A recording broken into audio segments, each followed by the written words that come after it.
My daughter died 7 years ago or so, I believed. Every January, I sent her husband $40,000 money I earned, running a small grocery store with aching hands and sleepless nights. I did it for my granddaughter, for my wife who died of grief believing our daughter was gone, and for the daughter I thought I had already buried. Then one quiet afternoon at the park, my 7-year-old granddaughter grabbed my sleeve and whispered, "Grandpa, please stop sending him money. Grandpa, come to the house and see." I did exactly what she said, and what I saw there nearly stopped my heart. Before we go any further, thank you for being here. If this story already caught your attention, take a second to tell me in the comments where you're watching from. It really helps this channel grow. Also, a gentle reminder, some elements have been altered for narrative and educational purposes. Any similarities are coincidental, but the truth behind the message is meant to help.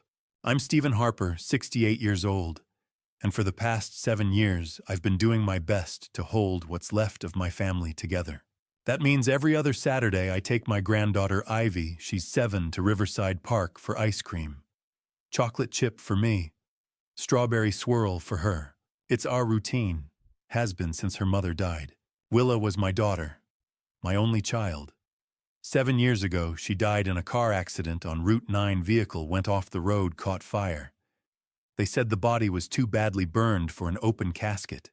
We cremated what was left. 6 months later, my wife Gloria died too. The doctors called it a heart attack, but I knew the truth. She died of a broken heart. Losing Willa killed her just as surely as that accident killed our daughter. So now it's just me, Ivy, and her father, Brad, my son-in-law. Brad's raising Ivy alone and I help out. $40,000 a year every January for the past 7 years. It's what Willa would have wanted. It's what family does. That September afternoon at the park seemed normal enough. Ivy sat beside me on our usual bench near the old oak tree, kicking her light-up sneakers and telling me about her spelling test. She'd gotten an A. I told her I was proud. She smiled that same smile Willa used to have, and for a moment everything felt okay. Then she stopped smiling. Grandpa. Her voice dropped to a whisper. She glanced over her shoulder toward the playground, then leaned in close. "Please stop sending money." I blinked. "What?" The money." "To Daddy." Her little hand gripped my sleeve and I saw something in her eyes I'd never seen before: fear. "Please stop. There's something you need to see." My chest tightened. "Ivy, what are you talking about?" Just watch him, Grandpa. Watch Daddy. You'll see." She pulled away suddenly, hopping off the bench. "I have to go. He'll be mad if we're late." "Wait, Ivy, if something's wrong." "Please, Grandpa, just watch him." She wouldn't say another word. The drive to Brad's house was silent. Ivy stared out the window, clutching her backpack, like it was a life preserver. I wanted to ask more questions, but the look on her face told me not to push. Not yet. Brad's house is a modest 2-story on Maple Street. White siding, black shutters, a lawn that's always a week past, needing a mow. I'd helped him with the down payment 4 years ago, another check I'd written without thinking twice. He was waiting on the front steps when we pulled up. "You're late," he said flatly. "Traffic," I lied. Ivy was already out of the car, head down, hurrying toward the door. Brad barely looked at her. "Go inside and start your homework." She didn't say goodbye to me, just disappeared into the house. I stood there on the sidewalk watching through the window as Ivy sat down at the dining room table. Brad walked right past her, phone pressed to his ear, not even glancing her way. Something twisted in my gut. "Patskati." I called out before he could close the door. "Is everything okay with Ivy?" He shrugged. "She's fine. Why wouldn't she be? She just seemed quiet. She's 7. Kids get moody." He paused, then added, "Hey, any chance you could send next year's payment early? Got some expenses coming up." Next year's payment. It was September. I wouldn't normally send the money until January. "What kind of expenses?" "House stuff. You know how it is." He wasn't looking at me. "Forget it. January's fine. The door closed. I got back in my car and sat there, engine running, hands gripping the steering wheel. My mind was racing. Watch him, Ivy had said. There's something you need to see. $40,000 a year. $280,000 over 7 years. That was a lot of money for a man who barely said thank you, a man who couldn't even look his own daughter in the eye. I drove home as the sun set, painting the Pennsylvania sky orange and purple. The house was quiet when I got there. It's been quiet since Gloria died. Some nights I still reach for her in my sleep, forgetting for half a second that she's gone. Tonight I couldn't even think about sleep. I kept replaying every interaction I'd had with Brad over the past 7 years. The way he'd asked for money, but never sent updates about Ivy. Never invited me to dinner. Never called just to talk. He'd moved on fast after Willa died, started dating someone new within a year. I'd told myself everyone grieved differently, but what if I'd been wrong? What if there was something I'd missed? Willa's urn was sitting on my mantel downstairs. I'd kept it there for 7 years because I couldn't let go. Couldn't scatter her ashes like Gloria had wanted. It was all I had left of my daughter, or so I thought. I lay awake that night staring at the ceiling. What did Ivy mean? What was I supposed to see? The night they told me Willa was dead, I didn't believe them. It was March 15th, 2017. 2 officers stood on my front porch at 3 a.m, their faces carefully neutral in that way cops learn to do when they're about to destroy your world. Behind them, the street was empty and cold. I remember thinking it was too quiet for news like that. There's been an accident on Route 9, the older one said. Your daughter's vehicle went off the road. Vehicle, not car, not Willa's Honda. Vehicle. Like using a distant word could soften what came next. She's at the hospital, I asked, already reaching for my coat. Gloria was behind me, gripping my arm. The officer shook his head. Sir, I'm sorry. There was a fire. Your son-in-law identified her from dental records. That's when Gloria's knees buckled. The details came in pieces over the following days. Willa had been driving home late from a friend's house, Natalie Hughes, her best friend since college. The car had veered off Route 9 near mile marker 47, hit a tree, and caught fire. By the time emergency crews arrived, the vehicle was fully engulfed. They said she died on impact. They said she didn't suffer. I've never been sure if that was true or just something they tell families. The funeral was closed casket. Had to be. Brad stood beside me at the service, Ivy on his hip. She was barely 6 months old then. And I remember thinking how wrong it was that my daughter's baby would never remember her mother's face. Never hear her laugh.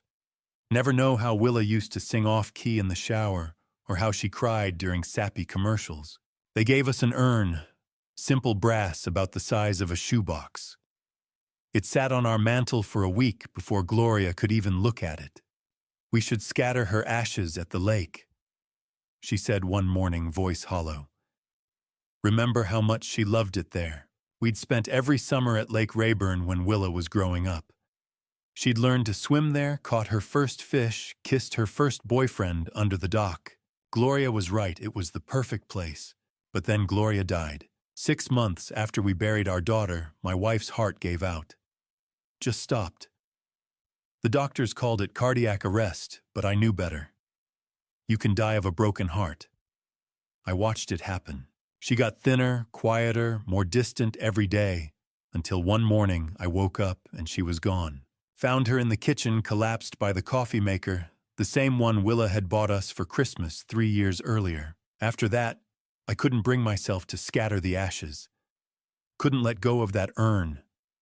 It felt like letting go of Willa all over again, and I'd already lost too much. So it stayed on the mantel. Still does. 7 years now. Harper Family Market kept me going. The store's been in my family for 35 years. My father started it back in 1989, and I took over when he retired. It's nothing fancy. Just a neighborhood grocery on the corner of 5th and Chestnut. The kind of place where people know your name and pay with crumpled bills from their jacket pockets. Mrs. Patterson buys her tea there every Tuesday. Old Joe Fletcher gets his lottery tickets every Friday. They all knew Willa. They all came to the funeral. After Gloria died, the store became my anchor. I'd open at 6 every morning, stock shelves ring up customers close at 8. The routine kept me sane, kept me from thinking too much about the empty house waiting for me at the end of each day, and I kept my promise to Willa. Before she died, she'd made me swear that if anything ever happened to her, I'd take care of Ivy, make sure she had everything she needed. So I did. $40,000 a year sent to Brad every January like clockwork. It wasn't about the money. It was about keeping my daughter's memory alive, about making sure Ivy had opportunities, stability, a future. Brad never said much about it. A quick thanks in a text message, maybe. No updates on how the money was being used. No invitations to see Ivy more than our every other Saturday ice cream trips. I told myself he was just private, that grief made people withdraw. But Ivy's words at the park kept circling back. Please stop sending money. There's something you need to see. I stood in front of Willa's urn that night after driving home from Brad's house. Just stood there in my living room, staring at it in the dim light from the street lamp outside. 7 years I'd kept this thing. 7 years I'd honored it like it was sacred. What if something was wrong? What if Ivy knew something I didn't? I thought about the accident again. The details that never quite added up. How Willa had been driving on Route 9, a road she knew by heart, and somehow lost control on a clear night. How the fire had been so intense there was nothing left to identify. How Brad had been the one to confirm it was her. I'd never questioned it. Why would I? Brad was her husband. He loved her.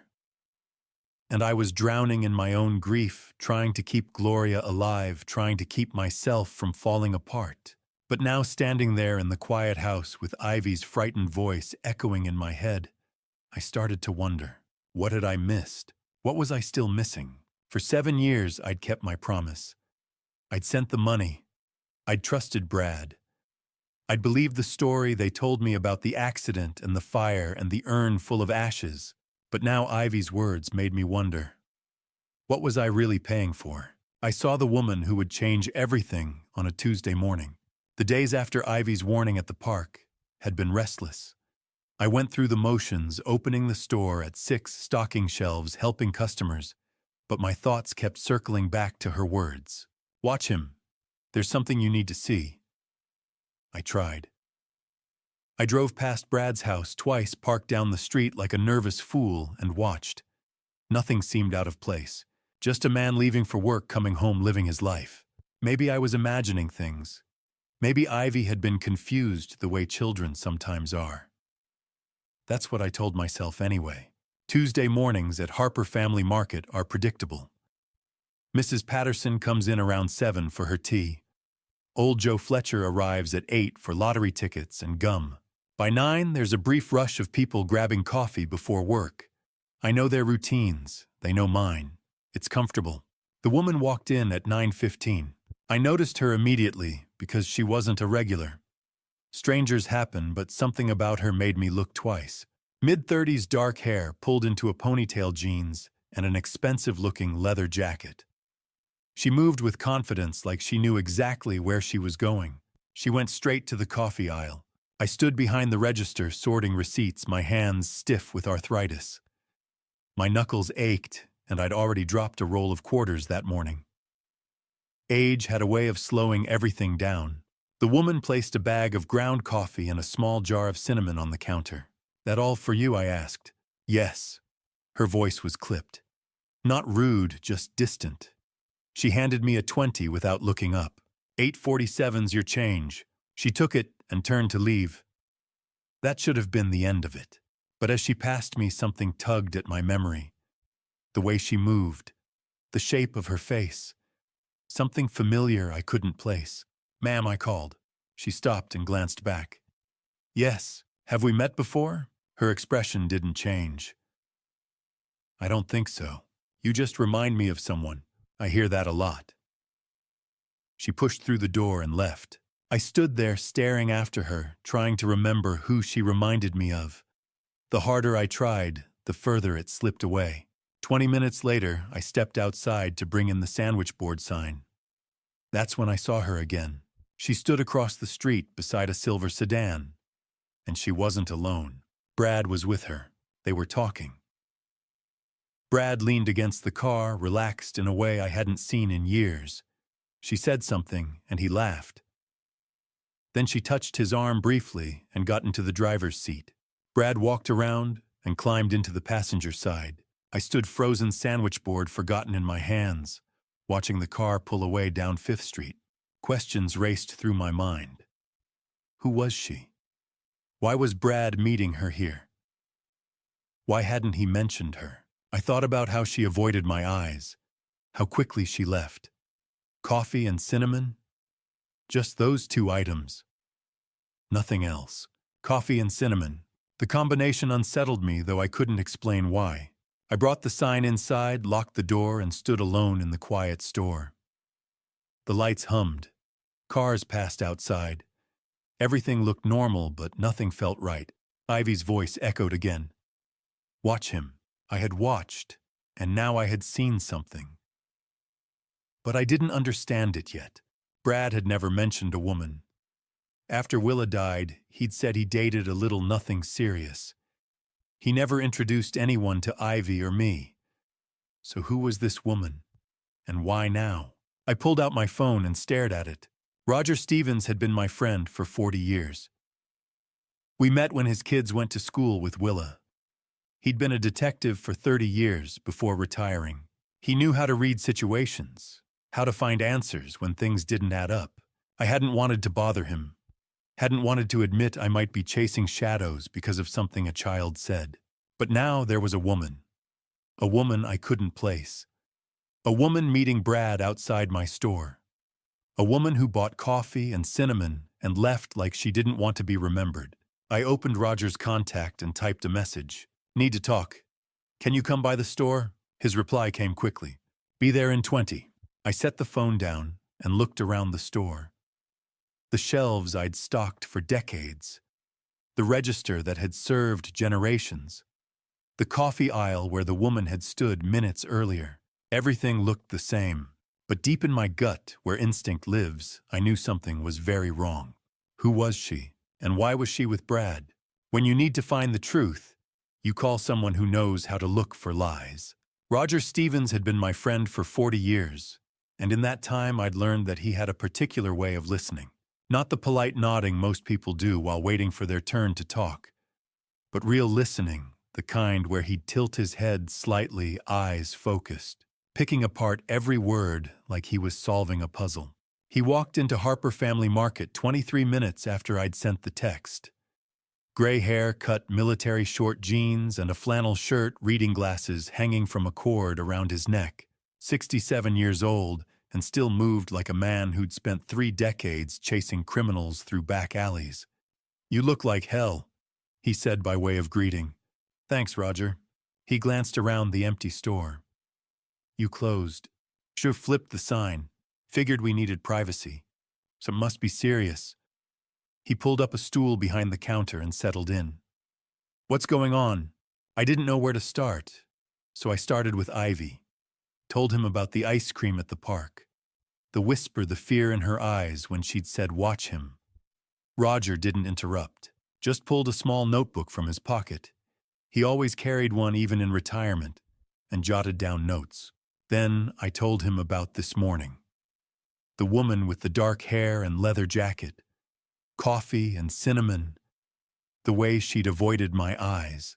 How I'd seen her 20 minutes later getting into a car with Brad. You get a plate number? Roger asked. No, I was too surprised. Description of the vehicle. Silver sedan.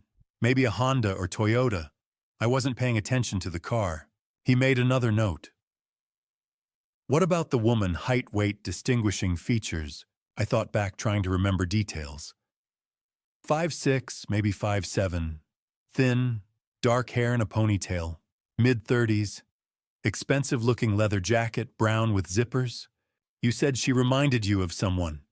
Yeah, but I can't place it. Just a feeling. Roger tapped his pen against the notebook.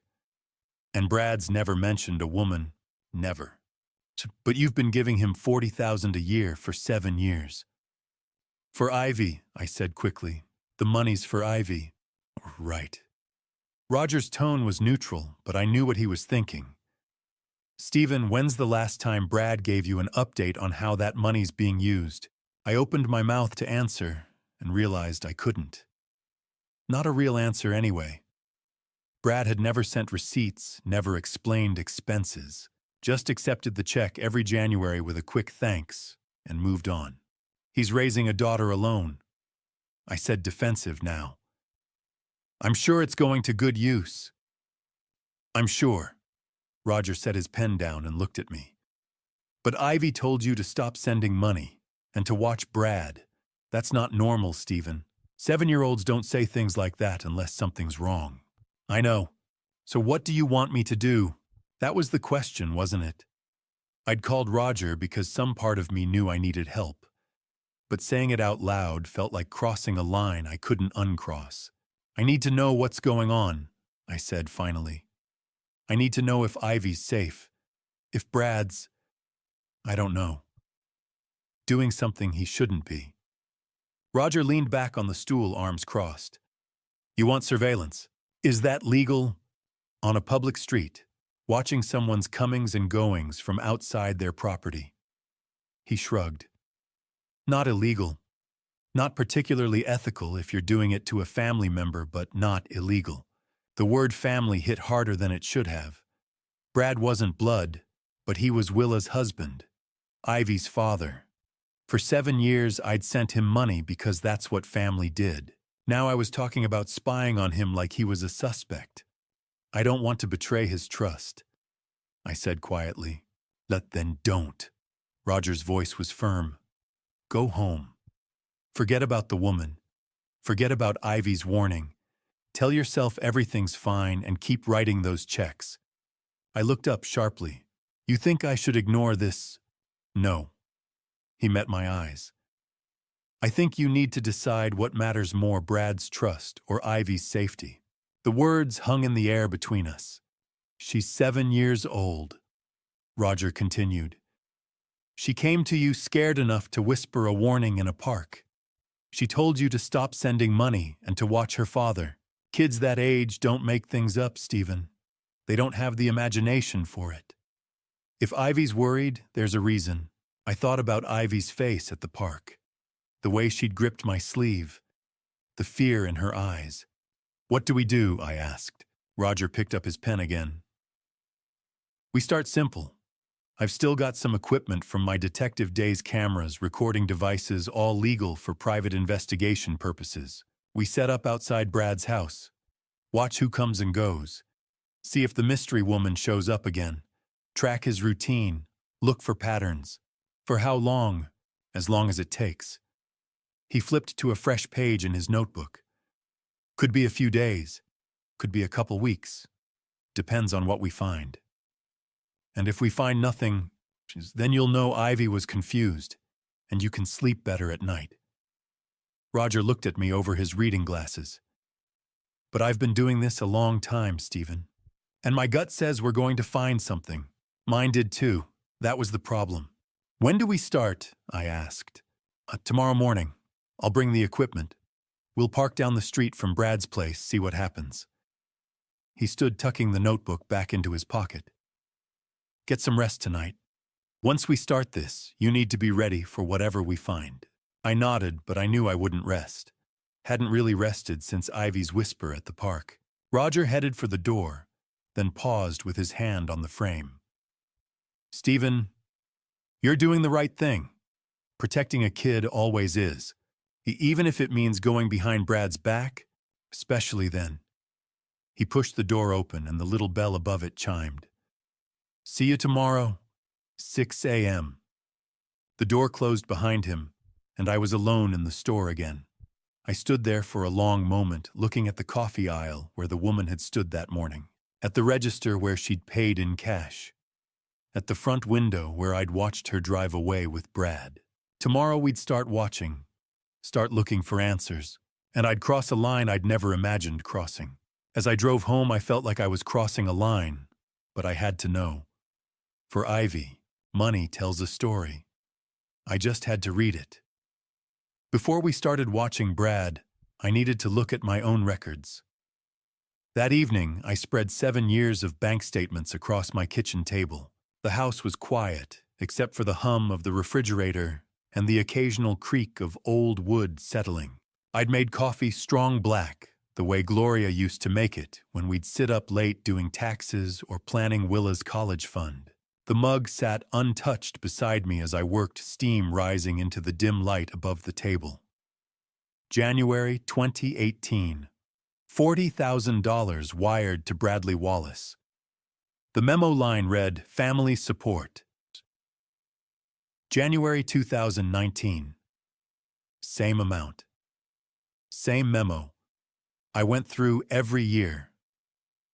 2020, 2021, 2022, 2023, 2024. $40,000 every single time like clockwork. $280,000 total. I'd known the amount, obviously.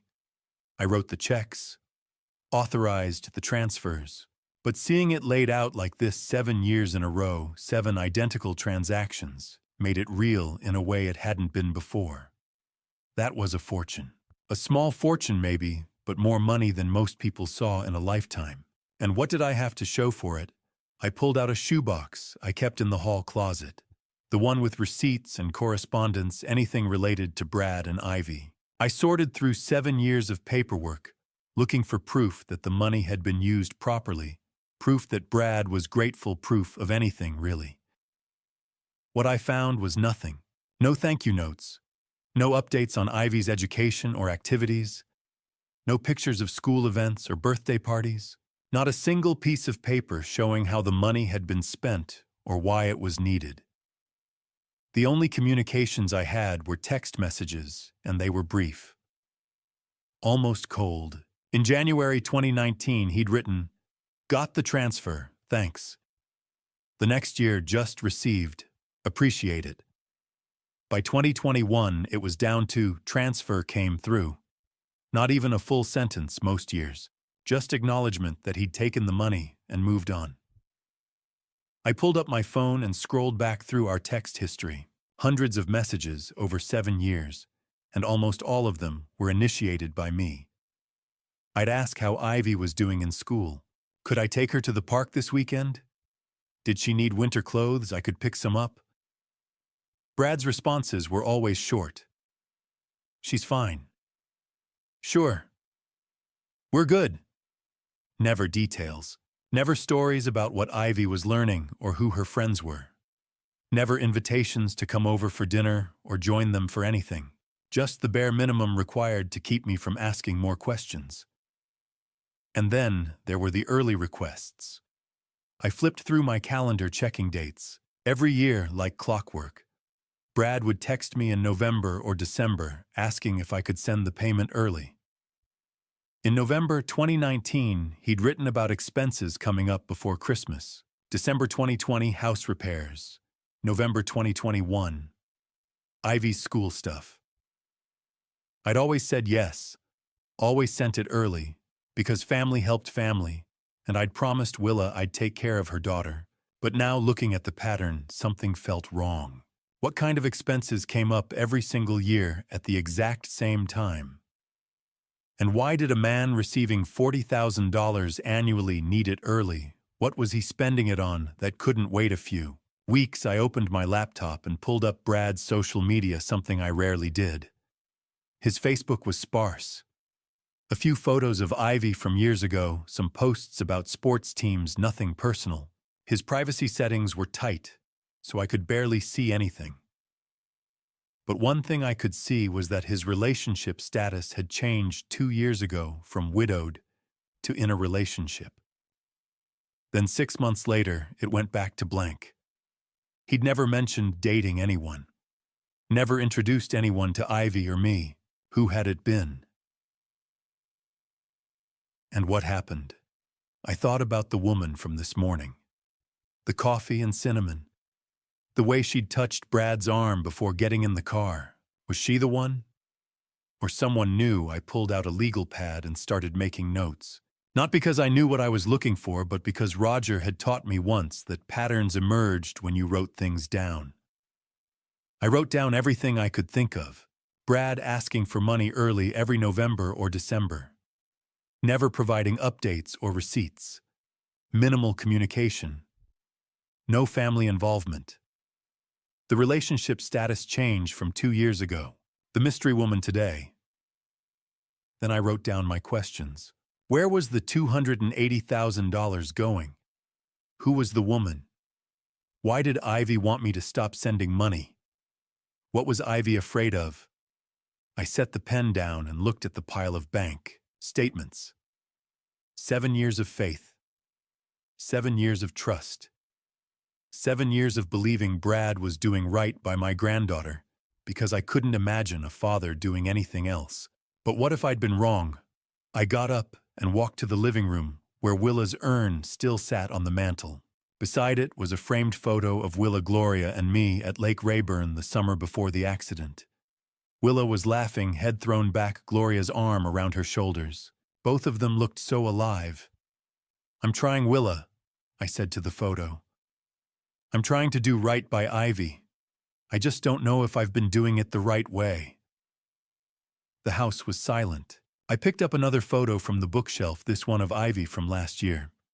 She was sitting on the front steps of Brad's house, arms wrapped around her knees, not quite smiling. I'd taken it during one of my visits. At the time, I'd thought she looked thoughtful. Now I wondered if she'd looked sad. How long had she been trying to tell me something was wrong? I gathered all the bank statements and organized them by year. Added the screenshots of our text messages. The information about his social media. The notes I'd just written. Everything Roger might need to understand what we were dealing with. I put it all in a folder and set it by the front door so I wouldn't forget it in the morning. $280,000. That number kept echoing in my head. Not because it was money I couldn't afford to give. The store did well enough, and Gloria and I had been careful savers.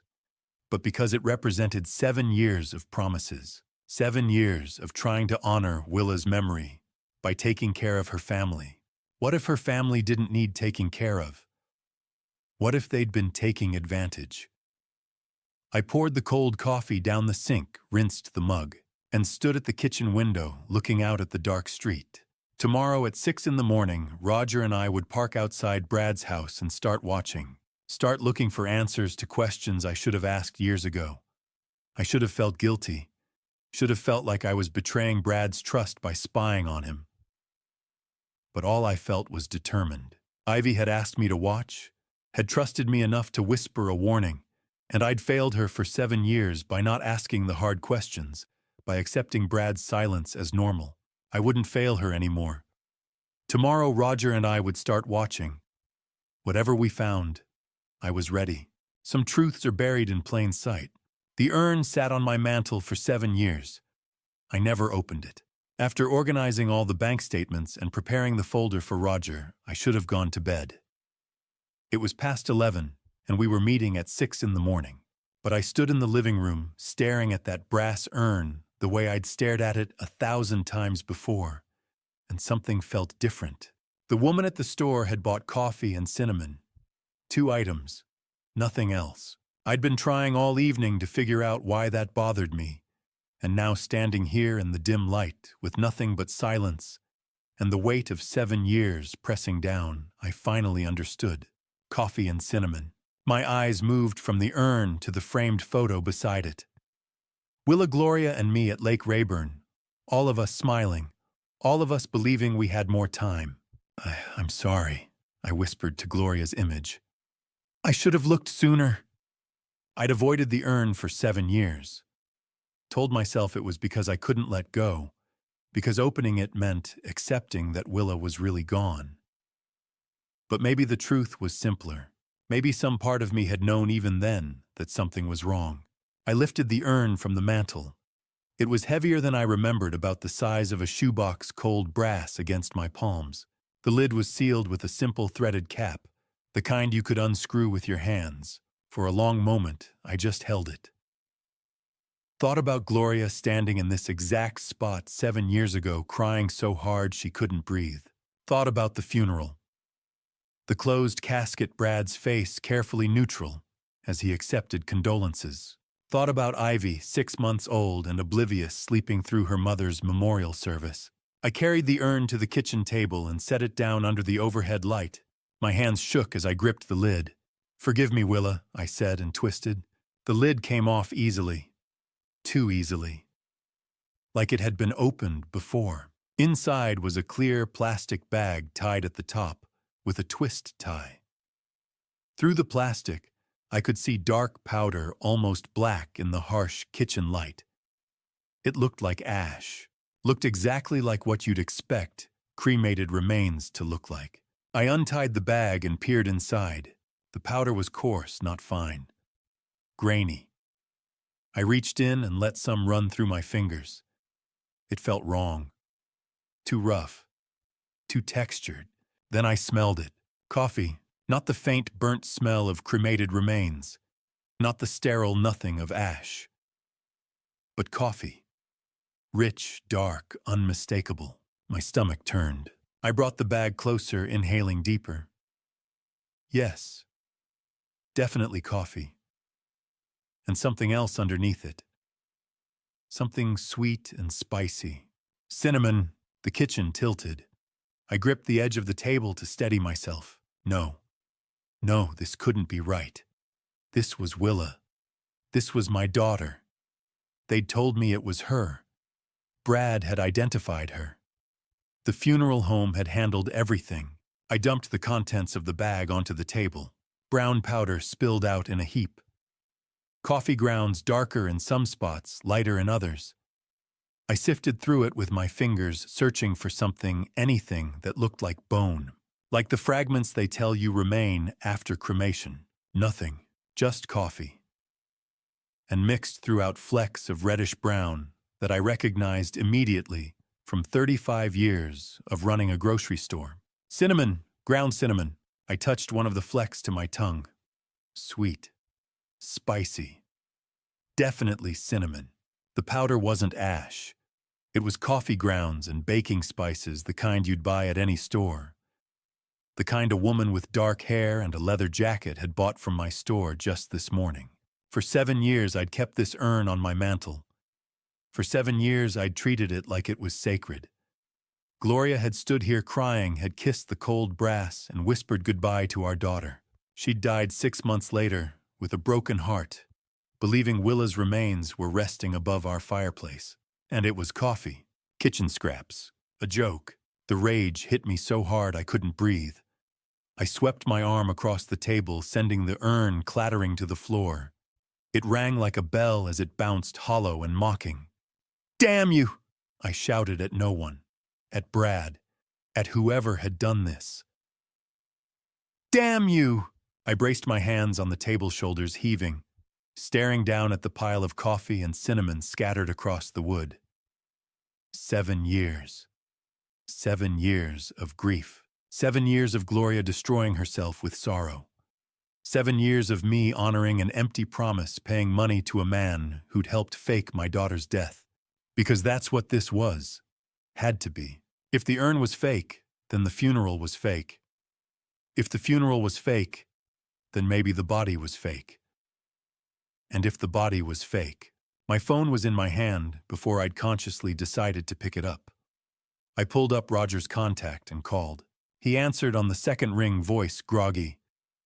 "Stephen, it's almost midnight." "The urn!" My voice came out hoarse, shaking. "Roger, the urn is fake." Silence on the other end. Then more alert. "What do you mean, fake?" I opened it. "It's not Willa, it's coffee. Coffee and cinnamon. Just like the woman at the store bought this morning." I heard rustling like he was sitting up. "You're sure?" "I'm looking at it right now. Spread all over my kitchen table." I laughed, but it came out broken. My wife died thinking our daughter's ashes were on the mantel. And it was coffee the whole time. "Stephen, Roger's voice was calm, steady, the detective voice. "Listen to me. Don't touch anything else. Don't clean it up. I'm coming over right now. They lied to us." The words felt thick in my throat. The funeral, the body. Brad identified someone who wasn't Willa. They burned someone else and gave us kitchen scraps in a brass box. "I'm 10 minutes away. Stay there. Don't call Brad. Don't call anyone. I'm coming." The line went dead. I stood in my kitchen, surrounded by coffee grounds and cinnamon, staring at the overturned urn on the floor. The house was silent, except for my ragged breathing.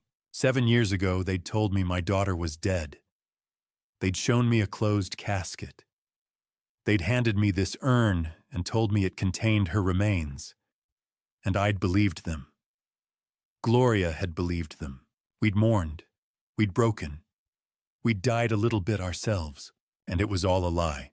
I looked at the scattered coffee grounds, at the cinnamon mixed throughout, at the empty brass urn lying on its side. My daughter's urn was a lie. What else had they lied about? Surveillance is mostly waiting, but when something happens, everything changes. Roger brought the cameras the next morning. He'd stayed until nearly 1 a.m., the night before, documenting the coffee grounds and cinnamon from the urn, photographing everything, and scribbling notes into his small notebook. Before leaving, he told me to get some sleep and that we'd start surveillance at dawn. I tried. I lay awake thinking about brass urns, kitchen scraps, and 7 years of trust that might have been misplaced. When Roger knocked at 5:30, I was already dressed. "You look terrible," he said, hauling 2 black duffel bags inside.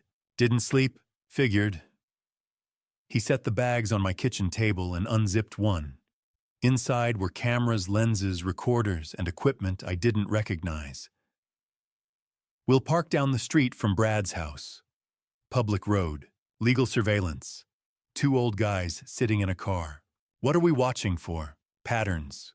Who comes and goes? When Brad leaves. When he gets home. And whether your mystery woman shows up again."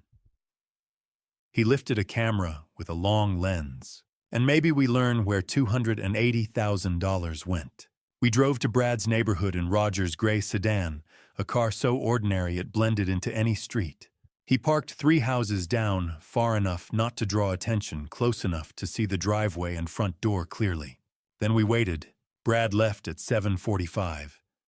He backed out, turned toward the main road, and disappeared. Roger wrote the time down. "Usual schedule?" Roger asked. "It used to be. Construction management, I think." "I haven't asked in years." Roger nodded but said nothing. We stayed until noon, then rotated. Roger went home. I stayed watching the house, glancing at Ivy's upstairs window, hoping she was all right. Nothing happened that afternoon. Brad came home at 6, went inside, and didn't come back out. A normal evening. The second day followed the same rhythm. Brad left at 7:45. Came home at 6. Roger and I took shifts documenting everything. Then late afternoon on day 2, the woman arrived. The same silver sedan from the store. She pulled into Brad's driveway at 2:30, walked to the front door and unlocked it. "She has a key," I said, calling Roger. He arrived 20 minutes later with the telephoto lens. We watched as Brad and the woman sat on the couch. We couldn't hear them, but we could see her lean close, see Brad laugh, see her touch his arm with easy familiarity. They looked comfortable, familiar. "Who is she?" I asked. "When did Brad last mention dating?" Roger snapped photos. "He hasn't, not once." She stayed 2 hours. When she left, Brad walked her to her car. They stood in the driveway talking. Her hand rested on his chest. His hand settled at her waist. Then she drove off. Roger wrote down her license plate. The third day she came back. Same time, same routine. Stayed an hour. Left. That weekend when I took Ivy for ice cream, Brad didn't mention her. Didn't mention dating. Acted like nothing had changed, but something had. By day 4, we knew Brad's routine. Up at 7.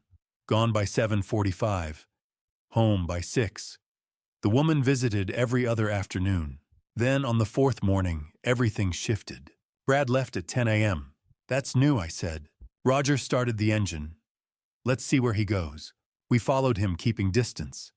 Past Harper Family Market, past familiar streets, into the industrial district on the east side of town. Warehouses, loading docks, semi-trucks. Brad turned onto East Industrial Avenue and pulled into a worn parking lot. A large brick warehouse, building 447, narrow windows, few cars. He parked near a side entrance and went inside. Roger stopped across the street behind a delivery truck.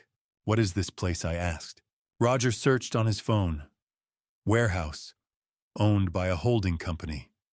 Used for storage or light manufacturing. Why would Brad be here? That's what we need to learn. We waited. 45 minutes passed before Brad came out, got in his car, and drove away. We stayed. What do you think he's doing in there? I asked. Roger tapped his notebook. Could be storage. A side operation. Meetings. With her, maybe. He wrote down the address. We come back. Watch this place like his house. I stared at the building. Tall, sealed windows. Quiet. Empty looking. But Brad had just spent 45 minutes inside. There's something in there, I said. Roger nodded. Yeah. And we're going to find out what it is. I spent the entire night pacing through my house, unable to sleep. Unable to think about anything except the voice we'd heard inside the warehouse. The crying, the pleading, the words that replayed over and over in my head like a broken record. I've been here for 7 years. When Roger knocked on my door at 7 that morning, I had already been awake for hours. You look worse than yesterday, he said, as he carried his laptop bag inside. Didn't sleep. Figured. He placed the laptop on my kitchen table and opened it. Stephen, I need you to sit down for this. What is it? Just sit, please. I sat. Roger pulled up a video file. Remember when I told you I still have contacts on the force? One of them accessed security footage around the warehouse. All public cameras. Traffic monitoring. Completely legal. And this. He pressed play. The footage was black and white and grainy, the kind used on nightly news broadcasts. A wide shot of East Industrial Avenue appeared, the timestamp showing early afternoon 3 days earlier. Cars passed. A delivery truck. Nothing unusual. Then a woman entered the frame from the left, walking along the sidewalk. That's the warehouse, Roger said, pointing to a building in the background. That's the side entrance Brad uses. The woman walked closer to the camera.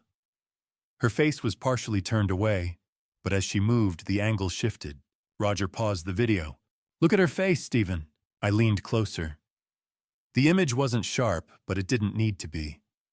Dark hair pulled back. Thin frame. Something familiar in her posture and the way her head tilted slightly as she walked. My heart stopped. No, I whispered. Look closer. Roger zoomed in. The pixels blurred, but the shape remained. The nose. The cheekbones. That subtle tilt of the head I had seen thousands of times when she was a teenager, when she was in college, when she stood beside me on her wedding day. That's not possible, I said, though. My voice was shaking. Roger opened another window. I ran the image through facial recognition software. Compared it to Willa's driver's license photo from 7 years ago. 2 images appeared side by side. On the left, Willa's license photo from 2017. Younger, smiling. On the right, a still frame from the warehouse footage. Older, no smile. Darker hair, but the same face. 97% match, Roger said softly. Stephen, that's Willa. The room tilted. I grabbed the edge of the table to steady myself. No, she's dead. We buried her. We had a funeral. You had a closed casket funeral, Roger said gently. You cremated someone. But you never saw a body. And the urn was filled with coffee grounds. I stared at the screen, at my daughter's face, changed older but unmistakably alive. She's alive, I whispered. Yes. Willa's alive. Yes. The words didn't make sense. For 7 years, I had mourned her. I had stood at her grave, at that empty grave with its false headstone, and talked to her like she could hear me. For 7 years her urn sat on my mantel, and I believed it held her ashes, and she was alive. The grief came first. Not relief, not joy. Grief, crushing and suffocating.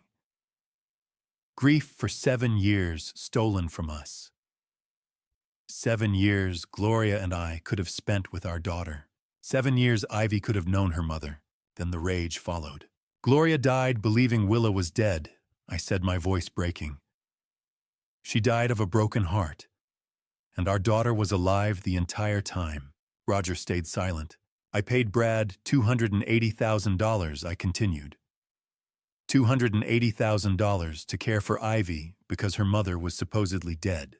I know, Ivy thinks she's an orphan, I said, standing abruptly.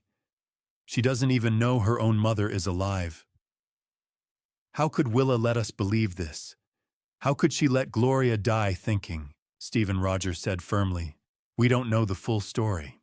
What story could possibly justify this? I don't know, he said. But think about what we heard yesterday. That voice in the warehouse. She was crying, begging. She said she'd been there for 7 years. Does that sound like someone who chose to disappear? I stopped. The words echoed again in my mind. I've been here for 7 years. She's not free, Roger continued. She's being held there, and Brad is the one keeping her. The rage shifted, focused. Brad had lied to me for 7 years, identified a body that wasn't my daughter, took my money, let Gloria die, kept Ivy from her mother. Brad had imprisoned my child. We need to go there now, I said, moving toward the door. Roger blocked me. Not yet. She's alive. She's being held prisoner. And if we rush in without knowing everything, we could make it worse, he said. We don't know who else is involved. We don't know what Brad has over her. We don't know how dangerous this is. I don't care, Stephen, Roger said, gripping my shoulders. Your daughter has survived 7 years in that warehouse. If we act recklessly, she could get hurt. The words stopped me cold. We need the full truth, Roger said. Then we get her out safely. How? We talk to her, he said. Away from Brad. The footage shows she leaves the warehouse briefly each afternoon. If she has a routine, we approach her then. And say what? We tell her you're here, Roger said quietly. That you know she's alive. That you want to help. I sank back into the chair, head in my hands. My daughter was alive, and for 7 years I had believed she was dead. I couldn't wait anymore. I had to see her. Roger had wanted to wait. Plan it out. Catch her when she came outside during the day, approach her somewhere safe. But how was I supposed to go home and sleep knowing my daughter who I'd mourned for 7 years, was alive? Locked in some warehouse while I sat in my empty house staring at fake ashes. I couldn't do it. So at 9 o'clock that night I got in my car. Didn't even tell Roger I was going. Just drove. He was already there when I pulled up.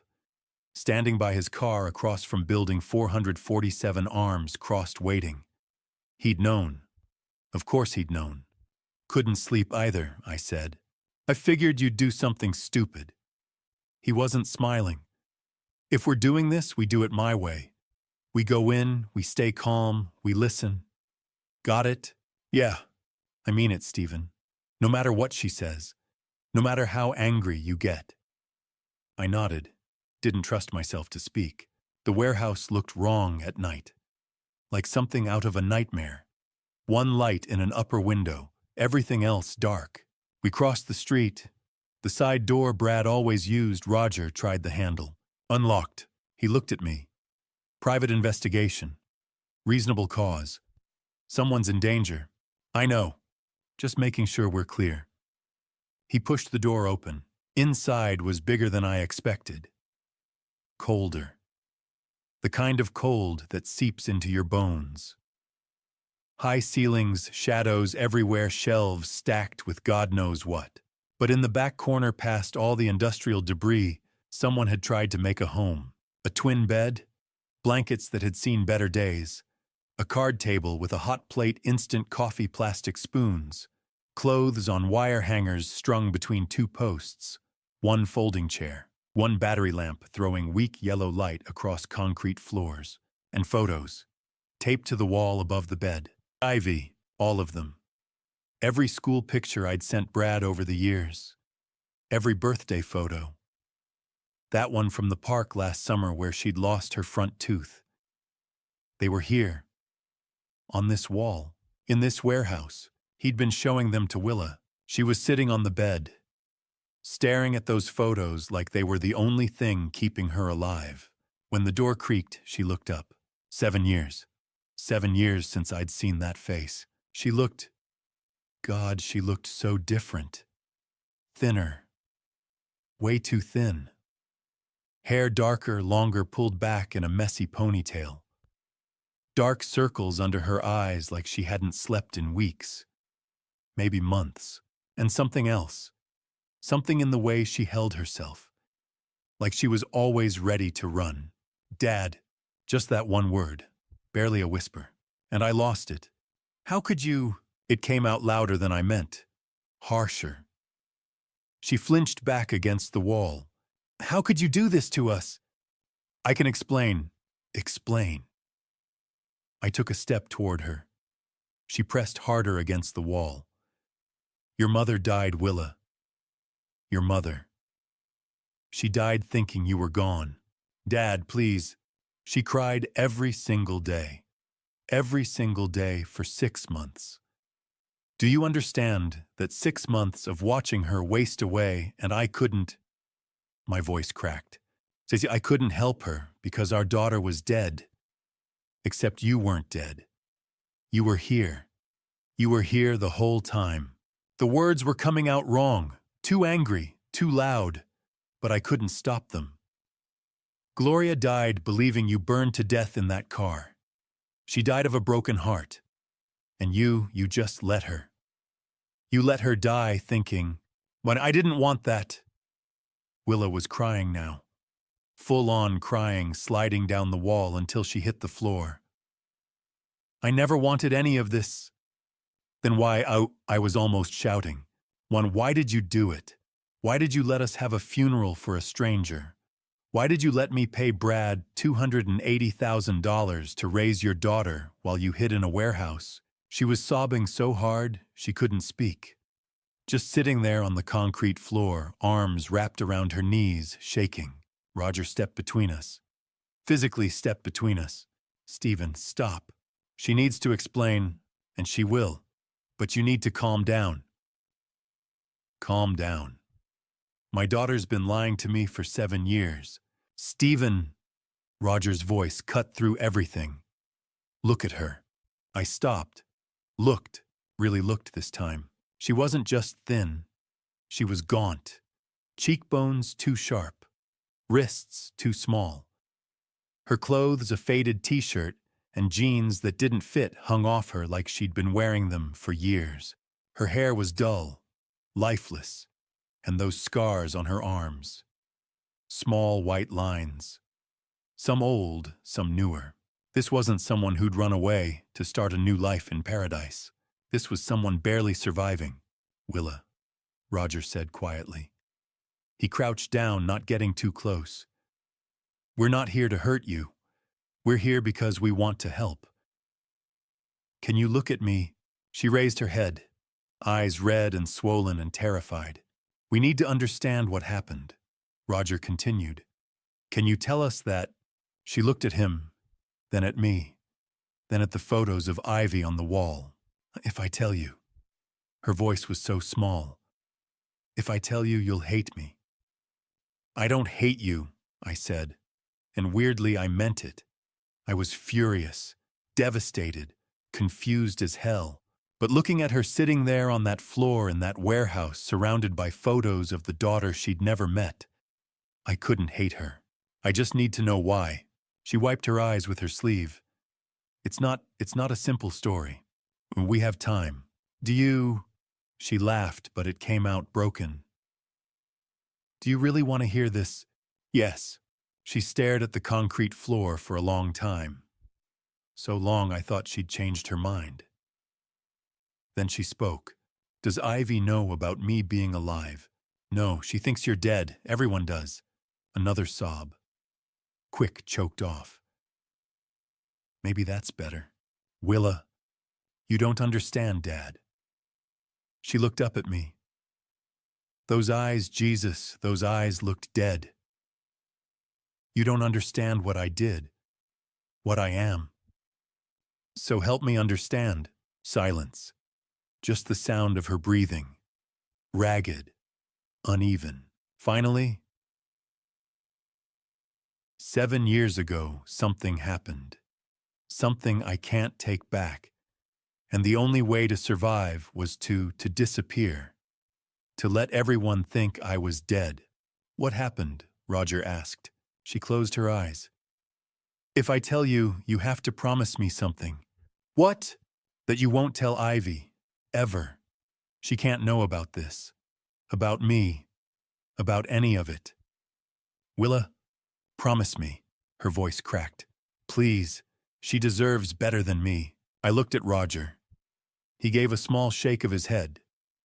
Don't promise that. Just tell us what happened, I said. She pulled her knees tighter to her chest. I need to start at the beginning, but when I'm done. She looked at me with those hollow, broken eyes. Now when I'm done, you'll understand why I can never leave here. Why I can never see Ivy. Why this is what I deserve. My throat felt tight. Willa, the truth came in pieces. But I was about to learn it was only part of the truth. Willa's voice shook as she began.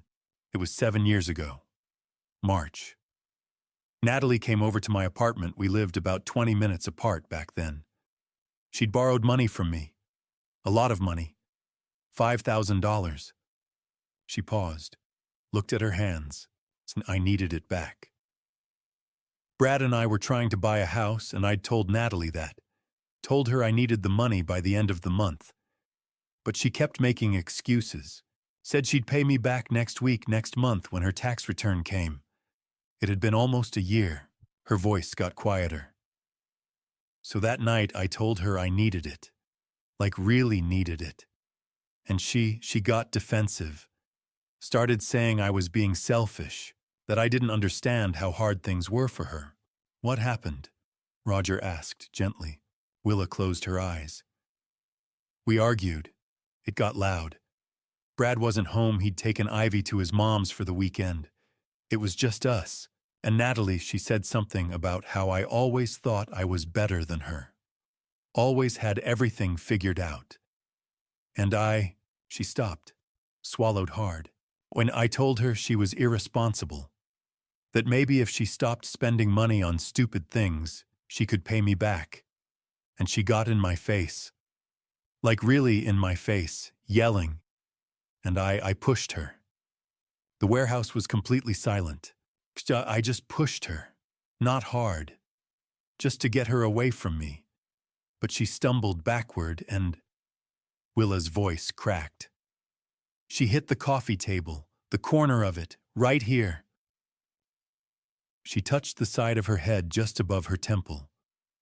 There was this sound, this awful sound, and she fell. Just collapsed. Tears were streaming down her face now. She was hurt, really hurt. There was so much. On the carpet, on the table, on my hands. And Natalie, she wasn't moving. She wasn't responding. I checked, but I couldn't feel anything. And I didn't know what to do. She was hyperventilating. Roger moved closer but didn't touch her. Breathe, Willa. Just breathe. She gulped air, nodded, kept going. I panicked. I called Brad. He came home right away.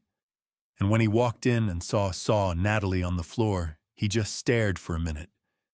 Then he checked her, put his fingers on her neck. And he looked at me and said, "She's gone." My stomach turned. I couldn't stop crying, couldn't think. Brad kept saying we had to stay calm, had to figure this out. He said it was self-defense, that I'd just been protecting myself. But he said, she looked at me. He said even if it was an accident, even if it was self-defense, I'd probably still go to prison. That Natalie's family would push for charges, that I'd lose everything, lose you, lose Mom, lose Ivy. So he suggested faking your death, Roger said. Willa nodded. He said it was the only way. That if I disappeared, if everyone thought I was gone, no one would connect me to what happened with Natalie. He said he'd take care of everything, the situation, the evidence, all of it. I just had to trust him. And you did. What choice did I have? Her voice rose, desperate. My best friend I was responsible for what happened. I was terrified. And Brad was so calm, so sure. He said he knew someone who could help, someone who worked at the morgue. I felt sick. Gary. I don't know his name. Brad never told me. But yeah, someone at the morgue. Brad said he could help us with the situation. Someone who had passed without family. Someone no one would miss. She shuddered. It sounds so horrible saying it out loud. What happened to Natalie? Roger asked. Brad said he took care of everything, that no one would ever find out. He wouldn't tell me where, said it was safer if I didn't know. Willa wrapped her arms around herself. And that same night he brought me here, to the warehouse, told me to stay put while he arranged everything. The accident, the funeral, all of it. The Route 9 accident, I said. Yeah, he staged it to look like I'd crashed. The car caught fire, made sure what they found couldn't be identified. Then he came back here and told me it was done. Everyone thought I was gone. And now I had to stay hidden until it was safe. Safe from what? Roger asked. From the police. From Natalie's family. Willa's voice was hollow. Brad said they'd figure it out eventually. That someone would notice Natalie was missing.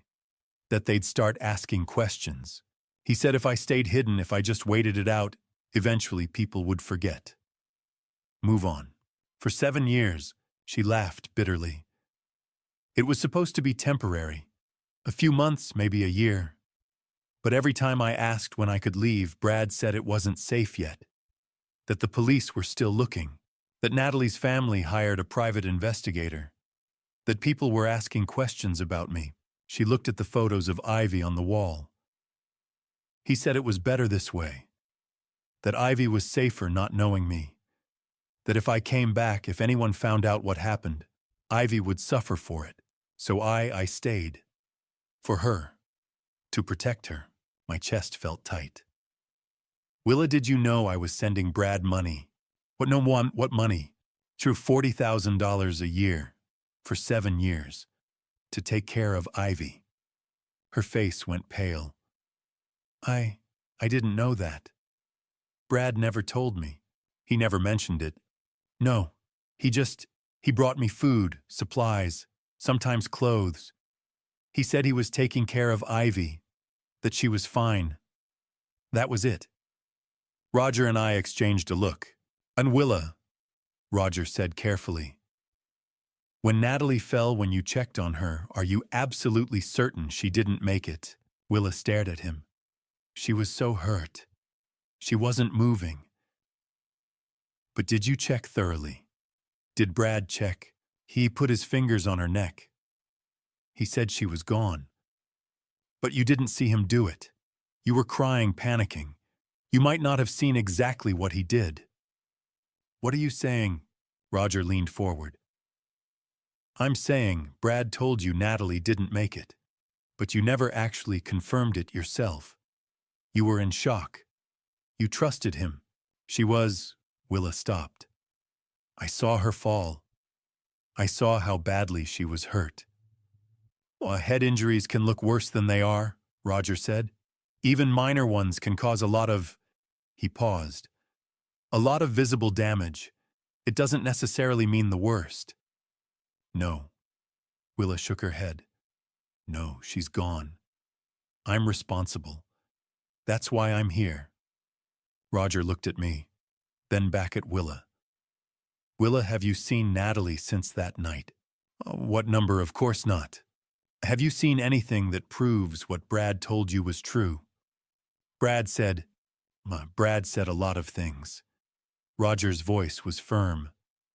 But have you actually seen proof? Willa's face crumpled. Why are you asking me this? Roger pulled out his phone, scrolled through something, then turned the screen toward Willa.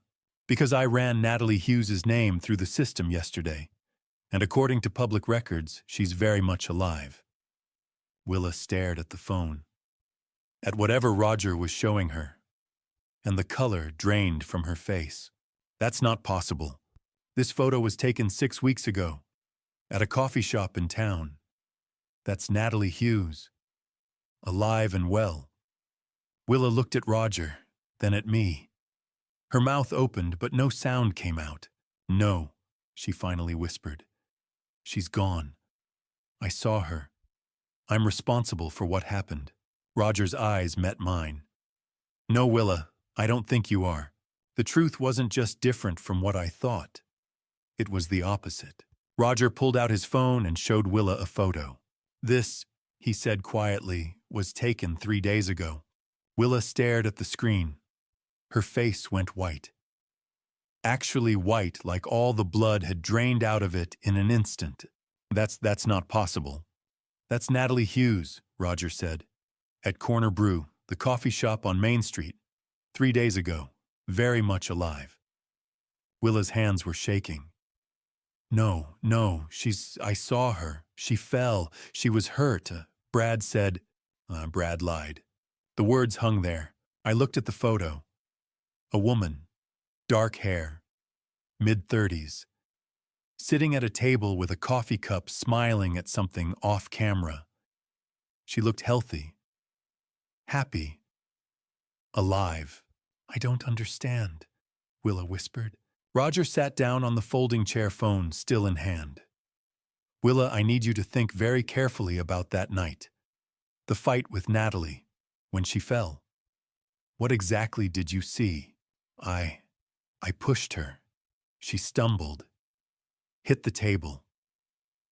Willa's voice was mechanical, like she'd told this story so many times it had become a script. She was hurt. On the carpet. On the table. She wasn't moving. Did you check on her yourself? I tried. I couldn't feel a pulse. There was too much, and I was panicking, But then Brad came home, Roger interrupted gently.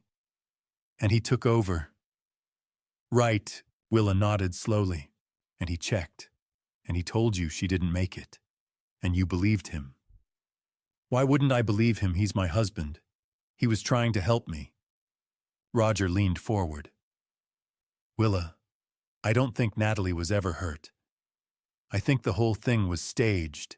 Silence. Complete silence. Yeah, what? Willa's voice was barely audible. The fight. The fall. The Roger paused. The scene. I think Brad and Natalie set it up. Fake scenario. Designed to make you believe you'd done something terrible. That's insane. Is it? Roger pulled up another photo. This is Brad and Natalie 2 years ago, at a restaurant in Wilmington. He swiped. Another photo. This is them last year. Same restaurant. Swipe. 6 months ago. Hotel in Newark. He kept swiping. More photos. Brad and Natalie. Together. Close. Intimate. They've been seeing each other for years, Willa. Long before that night in your apartment. Willa stared at the photos. Her mouth opened, but nothing came out. I think they planned this from the beginning, Roger continued. The fight was fake. Brad probably told Natalie exactly what to do, how to fall, how to make it look bad. They probably used theater makeup, fake scenario materials, made it look worse than it was. But you saw what they wanted you to see.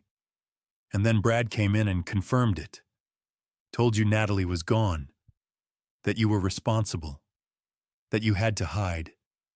Roger's voice was firm, but not harsh. He manipulated you, Willa. He used your panic and your guilt to control you, and he's been controlling you for 7 years.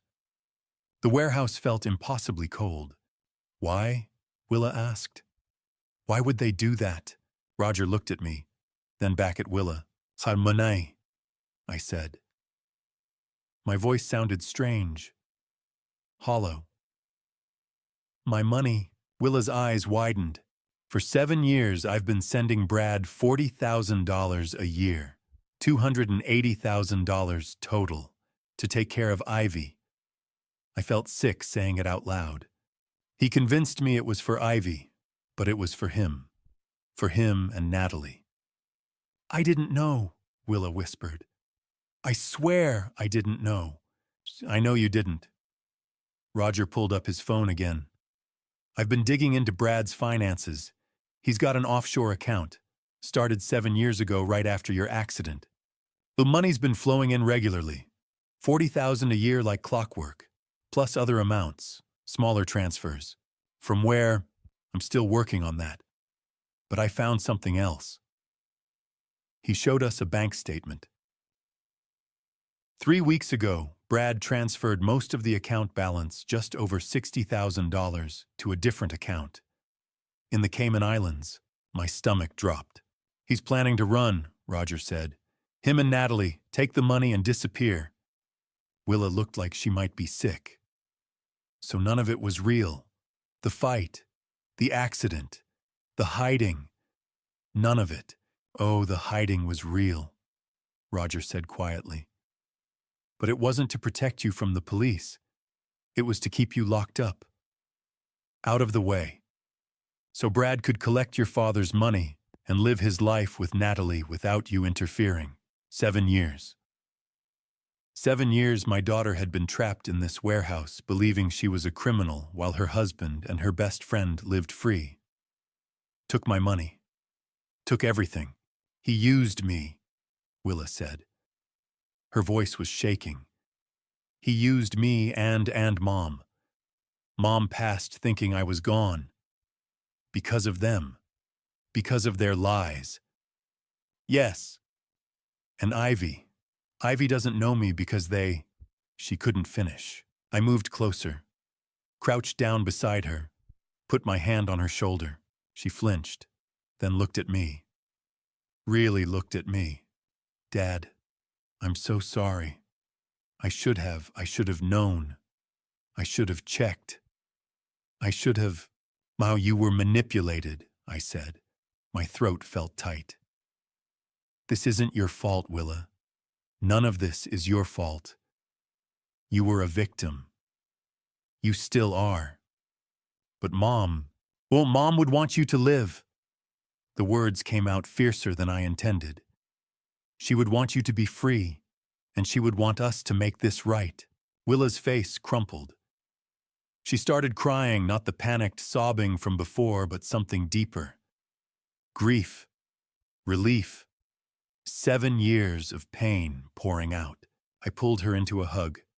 My daughter. Alive. Broken. But alive. Roger gave us a minute. Then he cleared his throat. Stephen, Willa, I know this is a lot, but we need to act fast. If Brad's planning to run, we don't have much time. I pulled back. Looked at Roger. What do? We need evidence, real evidence, the kind that'll hold up in court. Roger stood.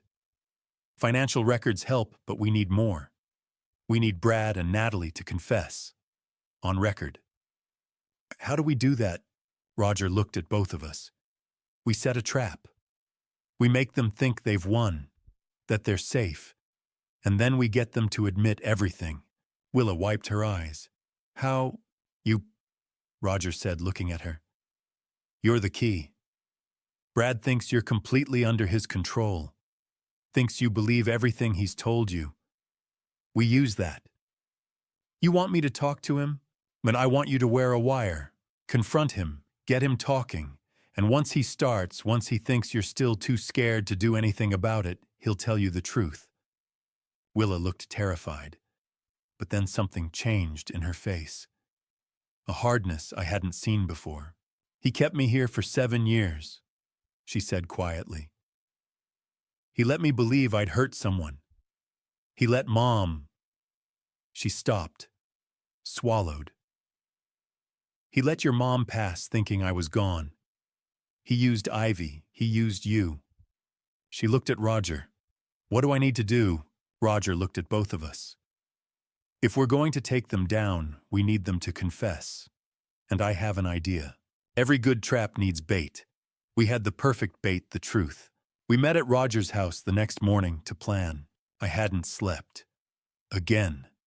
Spent the whole night thinking about Willa in that warehouse, about Brad and Natalie living free while my daughter rotted in prison. About Gloria. About Ivy. About 7 years of lies. Roger's house was small but organized. Retired detective organized. Papers stacked neatly. Coffee brewing. A dining room table covered in folders and equipment I didn't recognize. Willa sat across from me, looking small and exhausted. She'd stayed at my house last night, first time in 7 years she'd slept in an actual bed. I'd heard her crying through the wall around 3A. Emma didn't know what to say, so I just let her be. Roger set down 3 mugs of coffee and opened his laptop. Okay, here's what we need. He pulled up a document. Brad and Natalie have to confess. On record. Admissible in court. That means we need audio, clear audio, no ambiguity. How? I asked. On wire. We put a recording device on Willa. She goes back to the warehouse. When Brad shows up, and he will show up, he always does, she confronts him. Gets him talking. Once he thinks she's still under his control, he'll admit everything. Willa's coffee mug shook in her hands. You want me to talk to him? After everything. I know it's hard. Hard. Her voice cracked. He kept me locked up for 7 years. He made me think She stopped. And you want me to sit there and act like everything's fine? No, Roger said firmly. I want you to act like you know. Like you're done being scared. Like you're giving him one chance to tell you the truth before you go to the police.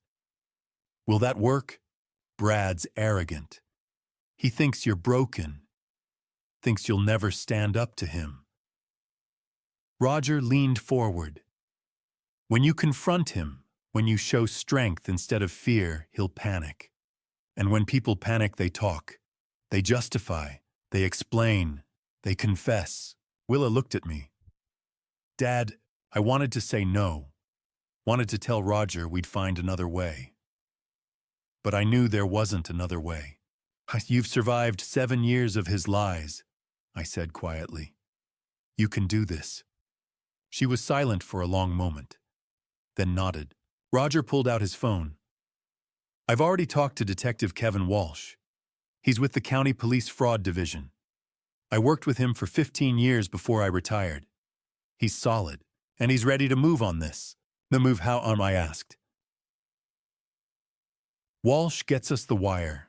Official equipment properly documented. Everything legal and admissible. He'll also position officers nearby unmarked vehicles, plain clothes. If anything goes wrong, they move in immediately. What counts as wrong? Roger's jaw tightened. If Brad threatens Willa, if things get physical, if she uses the safe word, something she can say that sounds natural, but signals she's in danger. Officers come in the second they hear it. Willa wrapped her arms around herself. What should it be? Just something you'd actually say. Something that won't sound weird in conversation. Roger thought for a moment. What about Ivy's name? If you mention Ivy, we know you need help. She nodded slowly. Okay, Ivy. Roger made a note. Walsh will have his team in position by 7 p.m. tomorrow. That's when Brad usually comes to the warehouse, right? Usually, Willa said. Sometimes earlier, if he's bringing supplies. We'll be ready either way. Roger looked at me. Stephen, you and I will be in my car across the street. Camera with telephoto lens. Backup recording equipment. Walsh's team will have the primary audio feed from Willa's wire. but we'll have secondary recording just in case. In case of what? Technical failure, interference, anything. Roger pulled out a small black device about the size of a quarter. This is the wire. Clips under clothing near the collarbone. Picks up everything within 15 feet. Battery lasts 6 hours. Willa stared at it. That tiny thing. Technology's come a long way. Roger set it down carefully. Walsh will come by tomorrow afternoon to fit it properly. Show you how it works. Test the signal.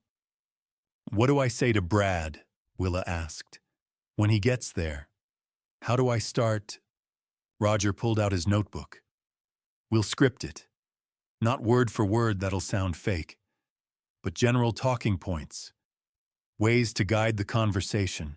He started writing. You start calm. Tell him you know. Don't say how you know, just that you do. See how he reacts. He'll deny it, Willa said. Probably. That's when you push. Tell him you know about Natalie. That she's alive. Watch his face. He'll either keep denying or he'll shift strategies. Try to explain. Justify. What if he gets angry? Then you stay calm. The calmer you are, the more he'll panic. And panic makes people sloppy. Roger looked at her. Can you do that? Stay calm even if he's angry. Willa's hands were still shaking, but her voice was steady. He stole 7 years from me. He used my daughter. He let your wife. She looked at me. He let Gloria pass away believing her daughter was gone. I can stay calm because I want him to pay for that. Something shifted in the room. Willa wasn't the broken woman from the warehouse anymore. She was angry, and anger, I was learning, could be a kind of strength. We spent the next 2 hours going over scenarios. What if Brad brought Natalie? What if he tried to leave? What if he figured out she was wired? Roger had answers for everything. Backup plans, exit strategies, Walsh's team positioning. By noon we had a plan. Not a perfect plan, but a plan. Roger made sandwiches, ham and cheese, like we were just 3 people having lunch, instead of 3 people plotting to take down a con artist and his accomplice. Willa ate half of hers. Kept looking at that tiny wire on the table.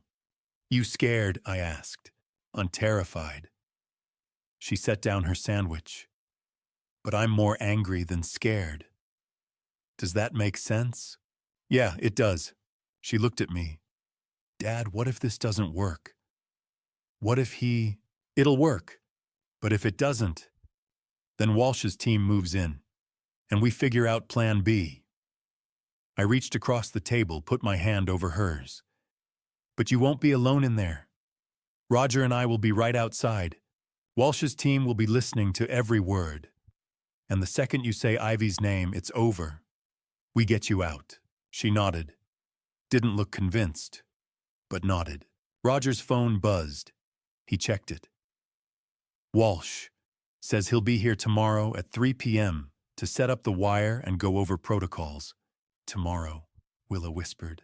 Tomorrow. Roger confirmed. He looked at both of us. Tomorrow night, 7 years of lies end. One way or another. The wire was smaller than I expected. Detective Kevin Walsh held it up between his thumb and forefinger that afternoon. We were at the police station, not the main building, but a smaller office Walsh used for sensitive cases. Plain room, table, chairs. Recording equipment spread out like surgical tools. This, Walsh said, looking at Willa, is your lifeline. And ours.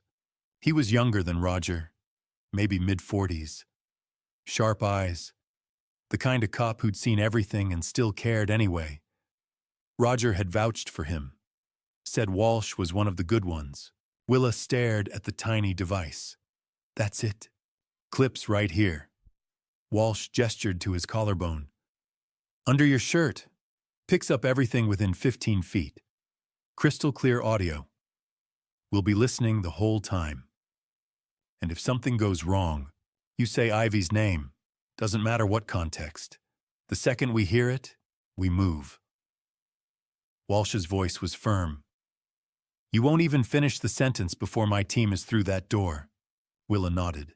Her hands were shaking. Walsh spent 20 minutes showing her how the wire worked, how to position it, how to test it, how to move naturally so it wouldn't show or make noise. Professional. Methodical. Like he'd done this 100 times. Probably had. When he finished, he looked at her. You don't have to do this. We can find another way. And there is no other way, Willa said quietly. There's always another way. Not one that gets them both. Not one that makes them pay for what they did. She looked at me, then back at Walsh. I'm doing this. Walsh nodded. Okay. We go at 7. My team will be in position by 6:30. Unmarked vehicles. Plain clothes. You won't see them, but they'll be close. He left to coordinate with his team. Willa and I sat in that plain room not talking, just sitting, the wire on the table between us. Dad, she said finally. Can I ask you something? Anything? Do you, she stopped, started again. Do you hate me for what I put you through? The question caught me off guard. What number, Willa? I let Mom pass away thinking I was gone. I let you pay all that money. I let Ivy grow up without... Stop. I moved my chair closer. You didn't do any of that. Brad did. Natalie did. They manipulated you. They used you. None of this is your fault. But I should have known. I should have checked. I should have... You were terrified. You thought you'd hurt someone. You trusted your husband to help you. I took her hand. Willa, you were a victim. You still are. And what you're doing tonight, confronting them, getting justice that takes more courage than anything I've ever seen. She started crying, quiet tears running down her face. I'm proud of you, I said. And your mom would be proud of you too. She squeezed my hand. We sat like that for a long time. Then it was 6 o'clock. Time to go. Walsh came back with the wire. Helped Willa put it on. Tested the signal. Clear as a bell. Remember, he said. Stay calm. Get them talking. And if anything feels wrong, say the word. Ivy, Willa repeated. We'll be right outside. She nodded. I wanted to pull her into a hug. Tell her we'd find another way. Keep her safe. But I knew she needed to do this. Needed to face them. Needed to end 7 years of lies. I love you, I said. I love you too, Dad. 7 o'clock came too fast. Roger and I were in his car parked 50 yards from the warehouse. Far enough that Brad and Natalie wouldn't notice. Close enough that we had a clear view of the side entrance. I had binoculars. Roger had a camera with a telephoto lens. And in my ear a small earpiece connected to Walsh's frequency. I could hear everything Willa heard. Everything her wire picked up. The waiting was terrible. Walsh's voice crackled through the earpiece. All units in position. Target vehicle not yet arrived. Stand by. I looked at the warehouse. One light in the upper window. Willa was in there. Alone. Waiting. She'll be fine, Roger said, seeing my face. You don't know that. I know she's stronger than Brad thinks she is. I know she's got every cop in this county ready to move if she needs them. And I know she wants this. Roger lowered his camera. Stephen, your daughter spent 7 years thinking she was responsible for something terrible. Tonight she becomes the one who brings them down. That's power. She needs this. I knew he was right. Didn't make the waiting easier. 8 o'clock passed. 8:15, 8:30. Maybe they're not coming, I said. They'll come. Brad's predictable. Comes to the warehouse every few days. He'll come. At 8:47, headlights turned onto East Industrial Avenue. This is the moment everything changes. The wire is on. The police are in position. And my daughter is about to face the two people who destroyed her life. But before I take you inside that warehouse, I need to know, are you still here with me? In the comments, describe how you feel right now using just one word. Or tell me the first instinct that crossed your mind in this moment. I need to feel that you're here with me. One more thing, what follows includes some dramatized details created for storytelling and educational purposes. If that's not for you, feel free to pause here. I understand completely. But if you're ready for the truth, let's see this through together. Silver sedan. That's them, Roger said, raising his camera. Through the binoculars, I watched the car pull into the warehouse lot. Park near the side entrance. 2 people got out. Brad, tall, clean-cut, wearing a jacket I'd probably paid for with my money, and Natalie, dark hair, confident walk. The woman who'd helped destroy my daughter's life. They walked to the entrance. Brad pulled out a key, opened the door. He went inside first, Walsh's voice in my ear. Target 1 has entered. Target 2 following. All units hold position. Natalie disappeared through the doorway. I held my breath. Through the earpiece, I heard footsteps, the scrape of the door closing. Then Brad's voice. Casual, almost cheerful. Willa, I brought you a surprise tonight. More footsteps, lighter ones, Natalie's heels on concrete, a pause. Long enough that I started to worry something was wrong. Then Brad's voice again. But different this time. Confused. You're not surprised. Confessions don't always sound like regret. Sometimes they sound like pride. I held my breath as Willa began to speak. Through the earpiece, her voice came through clear. Calm. Steadier than I expected. Brad, I know everything. A pause. Then Brad's voice, careful now. Know what? What are you talking about? I know Natalie's alive. I know she never, Willa's voice caught, but she pushed through. I know you lied to me, both of you, for 7 years.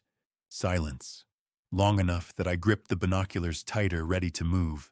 Then Natalie's voice. Cool. Almost curious. How did you find out? Roger grabbed my arm, held up his phone. Recording. Every word. Does it matter? Willa said. You lied. You made me think I'd hurt someone. You kept me locked in here while you lived your lives. Brad's voice shifted. Harder now. Angry. You were supposed to stay hidden. Hidden from what the police aren't looking for me, are they? They never were.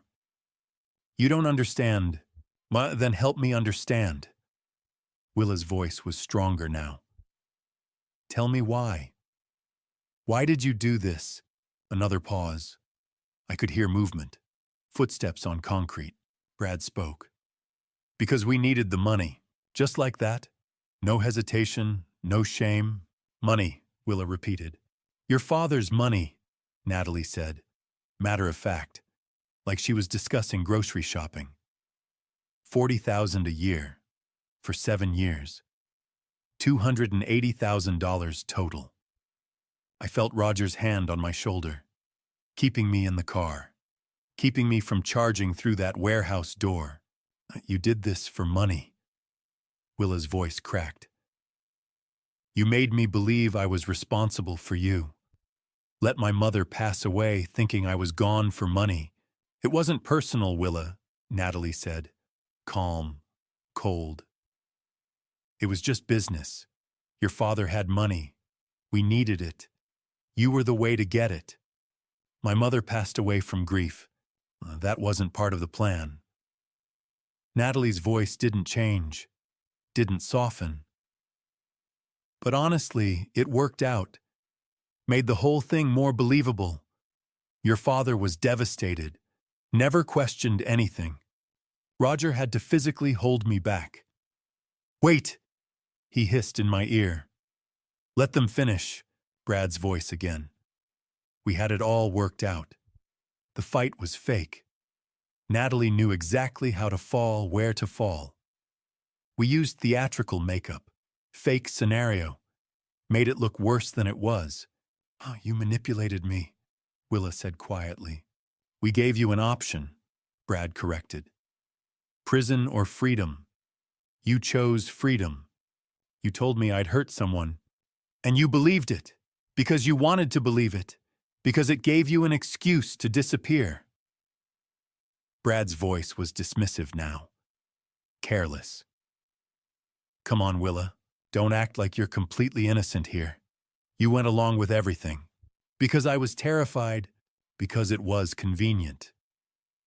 Natalie this time. You didn't have to work. Didn't have to take care of Ivy. Didn't have to be a wife or a mother or a daughter. You just had to hide. And we took care of everything else. I wanted to scream. Wanted to tell Willa none of that was true. But I couldn't. Could only listen. How did you do it? Willa asked. The accident, the funeral, all of it. Brad actually laughed. Gary, my cousin, works at the county morgue. Got us. He paused. Got us someone who'd passed. No family. No one to claim them. Made sure the documentation looked right. You used someone who'd passed away. Willa's voice was horrified. The car accident did the rest. Fire destroys evidence, makes identification impossible. Your father never questioned it. Why would his daughter was gone? And the urn, to coffee grounds. Natalie sounded almost amused. And cinnamon, and some other spices. Your father kept that thing on his mantle for 7 years. Never opened it. Never checked. My hands were shaking. Roger's hand tightened on my shoulder. $280,000, Brad said. Paid for everything. This warehouse, Natalie's apartment, our trips, our life together.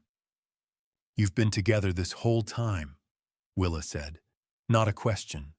A statement. Yeah, since before you actually, Natalie said. Brad and I have been seeing each other for almost 10 years. You just didn't notice. And tomorrow? Willa asked.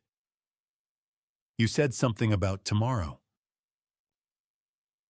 Tomorrow we fly to Grand Cayman, Brad said. New life, new identities. We've got just over 60,000 in the offshore account. Enough to start fresh. What about Ivy? What about her? Brad's voice was cold. She's fine. Your father can keep paying. Or not. Doesn't matter to us. You're just going to abandon her. She's not my problem anymore. Silence. Then Willa's voice so quiet I almost didn't hear it. Take me with you. Roger's head snapped up. We hadn't planned this. What? Brad sounded confused. Take me with you. To the Cayman Islands. Let me disappear for real this time. Why would we do that? Because I have nothing left here. Willa's voice was breaking. Academy Award breaking. My father hates me. Ivy doesn't know who I am. I might as well start over too. Brad and Natalie didn't respond. I could hear them talking, whispering, too quiet for the wire to pick up clearly, then Natalie's voice louder. We don't need her. She knows too much, Brad said. Everything. If she talks, then we make sure she doesn't talk. She comes with us, Brad said slowly. Or, the silence that followed made my blood run cold. Or what? Willa's voice, still calm, but I could hear the edge of fear creeping in. Brad's voice dropped to a whisper, but the wire picked it up. Clear as day. Or we make sure you never tell anyone. The moment I heard the threat, I moved. Through the earpiece, Brad's voice continued. Colder now. Final. Willa, you're a liability. You always have been, Natalie's voice. We can't risk her talking, then sounds, movement, a sharp intake of breath. Willa's voice no longer calm. Let go of me. I didn't think, just reacted. The car door slammed open.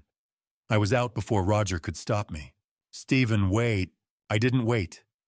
Couldn't wait. My daughter was in there and they were threatening her, and 7 years of control snapped in that instant. Roger was behind me shouting into his radio, "All units move in, go, go, go." I heard sirens, saw headlights, police vehicles converging from every direction. But I was already running. 50 yards felt like 50 miles. The warehouse door, side entrance. I hit it with my shoulder and it flew open, inside. The scene froze for half a second. Brad gripping Willa's arm, Willa trying to pull away. Natalie standing near the exit keys in hand, ready to leave. All three of them turning toward me as the door crashed open. "Get away from my daughter." The words came out raw, furious. Brad's hand dropped. Willa stumbled backward. Then the warehouse exploded with sound and movement. Police hands up, police. Officers flooded through the door behind me. Black uniforms, vests, weapons drawn but pointed down. Professional, fast, overwhelming. Detective Walsh was first through. Brad Wallace, Natalie Hughes' hands where I can see them. Brad looked at the door, at the officers, at Walsh. His face went through about 5 emotions in 2 seconds. Shock, panic, calculation. Then something like defiance. He bolted, tried to anyway. Made it maybe 3 steps before Walsh moved. 1 second Brad was running. Next second he was face down on concrete with Walsh's knee on his back and handcuffs clicking into place. "You have the right to remain silent," Walsh started. Natalie didn't run, just stood there. Raised her hands slowly, expression blank. No fear, no anger, nothing. Like getting arrested was mildly inconvenient instead of life-destroying. Another officer moved in, cuffed her, started reading rights. And Willa was standing in the middle of it, all wire still hidden under her shirt, looking lost. Looking free. Looking terrified and relieved and broken all at once. I crossed the warehouse in 3 strides and pulled her into my arms. She collapsed against me, started crying. Not quiet tears, full-on sobbing. 7 years of fear and guilt and isolation pouring out. "It's over," I said into her hair. "You're safe now. It's over. Dad." Her voice cracked. "I'm so sorry. About everything. About Mom, about the money, about—" "I will figure it out," I said, held her tighter. "Together. We'll figure it all out together." Behind us, officers were securing the scene, taking photos, collecting evidence. Walsh was on his radio, coordinating with someone. Roger appeared at my shoulder camera, still in hand, looking satisfied. Brad was being lifted to his feet, still handcuffed, still trying to talk his way out of it. "This is a mistake," he was saying, voice loud, insistent.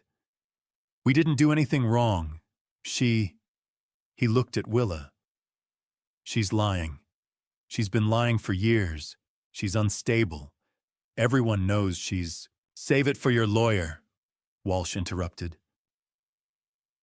"Brad Wallace, you're under arrest for fraud, conspiracy to commit fraud, grand theft, identity theft, false imprisonment, and accessory to unlawful handling of human remains. You have the right to remain silent. I suggest you use it. This is ridiculous. We were helping her. She wanted to disappear. We gave her that option." Walsh just looked at him. "We recorded everything, Mr. Wallace. Every word you said tonight. Every confession. Every threat. It's all on tape." Brad's face went white. "What?" "Well, the wire your wife was wearing. It recorded everything." Walsh held up a small device. Crystal clear audio. You admitting to staging the fight, faking Willa's death, stealing from Stephen Harper, planning to flee the country, and threatening Willa Harper when she confronted you. Brad stared, then looked at Willa. Really looked at her. Understanding dawned. You set us up." Willa wiped her eyes. looked at him. And for the first time in 7 years, she looked strong. "No," she said quietly. "I just told the truth." 2 officers led Brad toward the door. As they passed, he twisted back. "We would have gotten away with it." His voice cracked, almost desperate. "We had it all planned. We were so close." Walsh shook his head. "You were never close, Mr. Wallace." They took him outside, into one of the police vehicles. Doors closed. Sirens started. Natalie was already in another vehicle. Still silent, still cold. Staring straight ahead like none of this mattered, Walsh turned to us. "We'll need statements. From both of you. But we've got the primary evidence. The wire recording. Financial records Roger provided. It's solid." "What happens now?" I asked. "They'll be arraigned tomorrow. Bail will be high. Federal charges are likely wire fraud, money laundering. We're also picking up Gary Wells tonight. Your cousin at the morgue," he added, looking at where Brad had been. "Conspiracy, body theft, falsifying records. And Willa." Walsh looked at her. Gentle now. "Ms. Harper is a victim, not a suspect. We'll need her testimony, but she's not being charged with anything. She's free to go. Free to go. 7 years." And she was finally free to go. Roger stepped forward, handed Walsh a folder. "Financial records, bank statements, transfer receipts. Everything Stephen paid over 7 years. $280,000, Walsh said, flipping through. "We'll file for restitution as part of the sentencing. It'll take time, but you should get it back. I didn't care about the money. Didn't care about any of it. Just cared that my daughter was standing next to me, alive, safe, free." The police vehicles started pulling away. Lights flashing. Brad and Natalie inside. Headed to county lockup. To arraignment. To trial. To consequences they'd avoided for 7 years. Walsh shook my hand. Then Roger's, then Willa's. "You did good tonight, Ms. Harper. That took real courage." She nodded, couldn't speak. Walsh left. Roger packed up his equipment, said he'd meet me at the station tomorrow for statements, gave me a quick hug rare for Roger, and headed to his car. And then, it was just Willa and me, standing in that warehouse, in the place she'd called home for 7 years. "Can we leave?" she asked quietly. "I don't want to be here anymore." "Yeah, we can leave." I put my arm around her shoulders. We walked out together, past the makeshift bed, past the photos of Ivy on the wall, past 7 years of imprisonment. Outside, the night air was cool, clean, free. As the last police car disappeared into the night, I felt my daughter's hand slip into mine. We had a long road ahead. Legal proceedings, therapy, rebuilding, introducing Willa to Ivy, explaining everything. But for the first time in 7 years, we'd walk it together. Justice isn't just a verdict. It's what comes after. The trial began 3 months later in January 2025. Those 3 months between the arrests and the trial passed in a blur. Police statements, meetings with prosecutors, therapy sessions for Willa. Slow, careful steps toward healing. Introducing Willa to Ivy under supervision, at first only an hour at a time. Ivy confused and cautious. Willa patient, gentle, afraid of pushing too hard. Me standing in the middle, trying to keep everyone steady while my own emotions threatened to pull me apart. The trial was held at the federal courthouse downtown. A massive stone building with high ceilings and echoing halls, the kind of place that reminded you how small individual lives were compared to the weight of the law. Brad Wallace was charged with fraud conspiracy to commit fraud, grand theft of $280,000, false imprisonment of Willa Harper, identity theft, and accessory to the unlawful handling of human remains. Natalie Hughes faced charges of conspiracy, fraud, theft, and aiding false imprisonment. Gary Wells, Brad's cousin who worked at the county morgue, was charged with body theft, falsifying official records, and conspiracy. All 3 pleaded not guilty. The prosecution appeared unconcerned. I testified on the second day. I walked into the courtroom wearing the only suit I owned, the same one I had bought for Willa's funeral 7 years earlier and had never worn again. I sat in the witness box while the prosecutor asked me to tell my story. I told the jury about Willa's supposed accident, about Gloria's grief, about the urn that sat on my mantel for 7 years, about the $40,000 I sent Brad every January, about discovering the coffee grounds and cinnamon, about finding my daughter alive inside a warehouse. The defense tried to suggest I had been careless, that I should have questioned things sooner, that somehow my trust made me partially responsible. The prosecutor shut that down quickly. She showed the jury 7 years of bank records, transfer receipts, written documentation of every payment. She demonstrated that I had done exactly what any grieving father would have done, trusted family, and tried to protect his granddaughter. Willa testified on the third day. I watched from the gallery as she walked to the stand. She wore a simple blue dress we had picked out together. Her hair was longer now. She looked healthier, stronger, but when she began to speak, her voice trembled. She told them about the staged fight with Natalie, about being convinced she had hurt someone, about Brad telling her she would go to prison, about being locked inside that warehouse for 7 years, about the fear, the isolation, and the guilt that never let her sleep. She spoke about missing Ivy's first steps, her first words, her first day of school. 7 years of her child's life stolen. When she finished, the courtroom was silent. Brad's attorney tried to portray Willa as a willing participant, someone who wanted to escape her responsibilities as a mother and wife. The prosecution dismantled that claim. They played the wire recording, Brad's voice admitting the setup, Natalie's calm, deliberate confession, their plans to flee the country, their threats when Willa confronted them. The jury heard everything. They also saw the evidence. The fake urn filled with coffee grounds and cinnamon sat on a table as an exhibit. Bank records revealed offshore accounts. Surveillance footage showed Brad and Natalie together. The falsified death certificate was entered into evidence. Gary Wells testified. After taking a plea deal admitting he had provided remains from the morgue in exchange for $5,000. Natalie's attorney claimed it was a misunderstanding, that she was just Brad's girlfriend and didn't understand the full scope of his actions. The wire recording destroyed that argument. Natalie's voice was cold and precise. It was just business, Willa. Your father's money. The trial lasted 2 weeks. The jury deliberated for 4 hours. On February 14th, Valentine's Day, they returned their verdict. Guilty on all counts. For all defendants. The courtroom erupted. Applause, gasps, objections from Brad's attorney. The judge slammed his gavel for order. I took Willa's hand. She was crying. So was I. Sentencing came a month later in March. Brad Wallace was sentenced to 15 years in federal prison. Natalie Hughes received 12 years. Gary Wells was sentenced to 5 years in state prison. All 3 were ordered to pay restitution. $280,000 to me.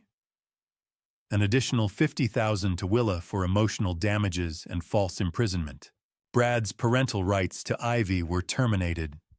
Family court granted me custody. Willa would rebuild her relationship with Ivy gradually with professional support. But legally, Ivy was mine to raise. Brad said nothing as the sentence was read. He stared straight ahead. Natalie looked bored, Gary cried. They were led away.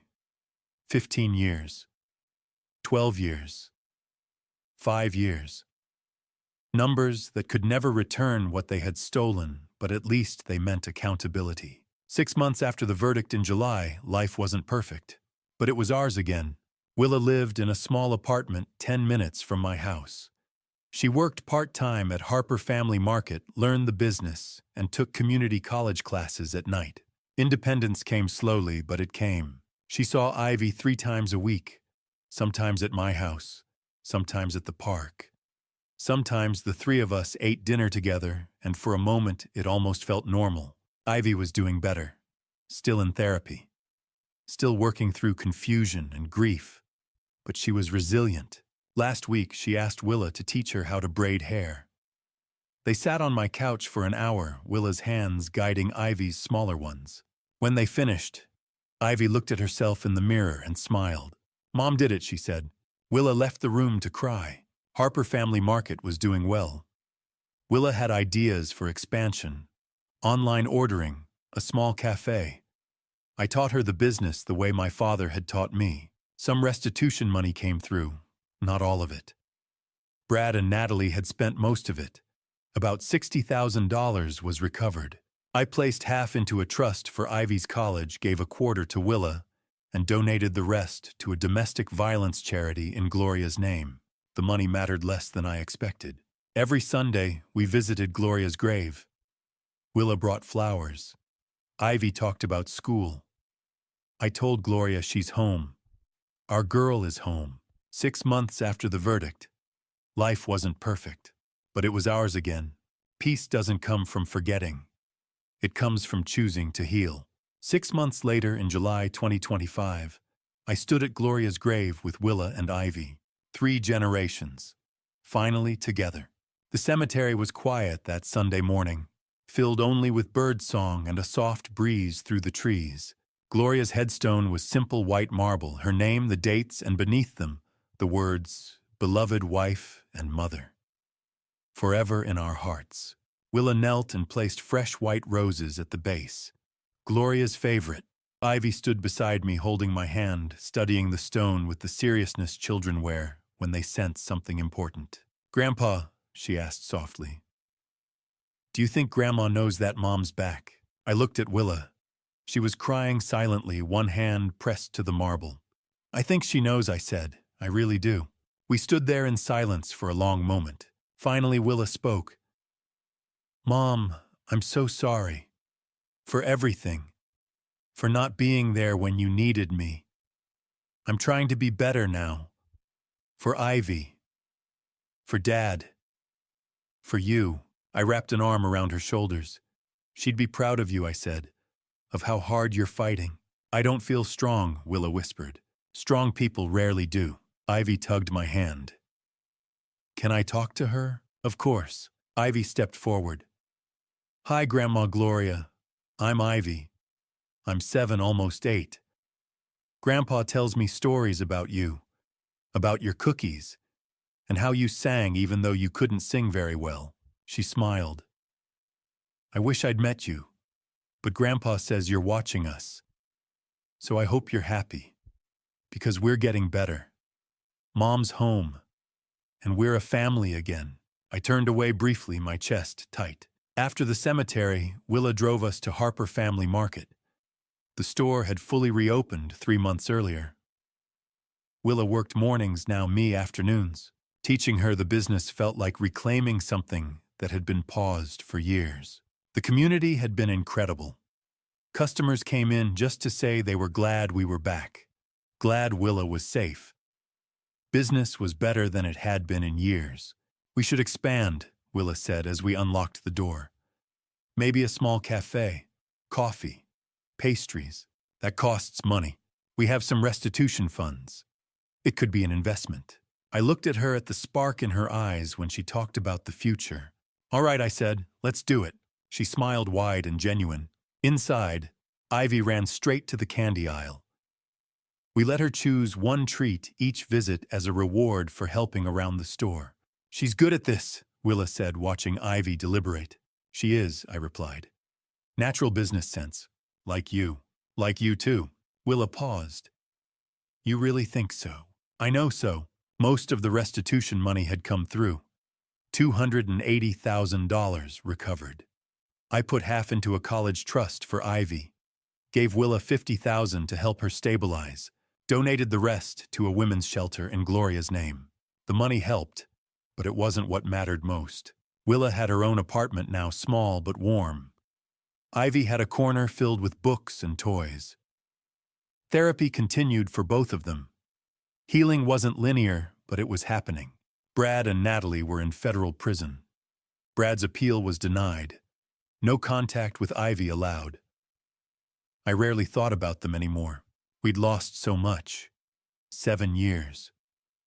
Gloria. Pieces of ourselves. But we were building something new. Forgiveness was hard. Some days the anger resurfaced. Some days grief returned without warning.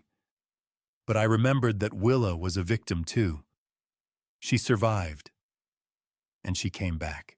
Forgiveness didn't mean forgetting. It meant choosing love over bitterness.